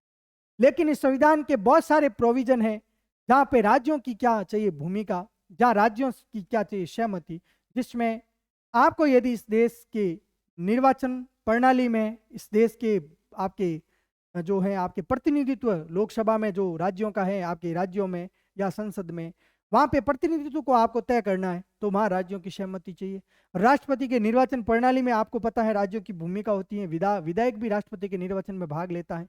वहां पे परिवर्तन करना है तो राज्यों की क्या चाहिएगी, आपको सहमति चाहिएगी। आपको संविधान के भाग 11 के आर्टिकल 246 में शक्तियों का जो विभाजन करता है राज्य सूची, संघ सूची और समवर्ती सूची के माध्यम से, यहाँ आपको परिवर्तन करना है तो आधे से अधिक राज्यों की सहमति चाहिएगी।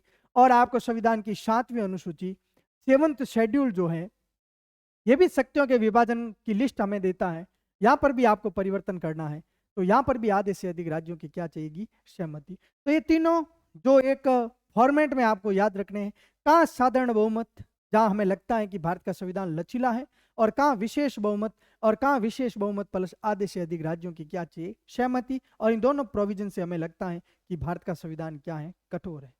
तो ये भी एक बहुत ही बेसिक, एक बहुत ही महत्वपूर्ण क्वेश्चन है आपके, कठोरता व लचीलेपन का समन्वय और संशोधन के ये तीनों प्रकार, और कौन सा प्रकार किसमें है, यहाँ से भी बहुत सारे क्वेश्चन पूछे जाते हैं।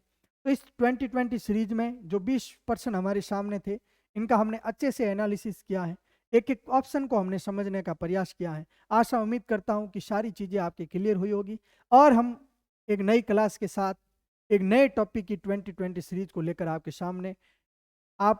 सामने उपस्थित होंगे। धन्यवाद। आज इस सेशन को समाप्त करते हैं। नमस्कार।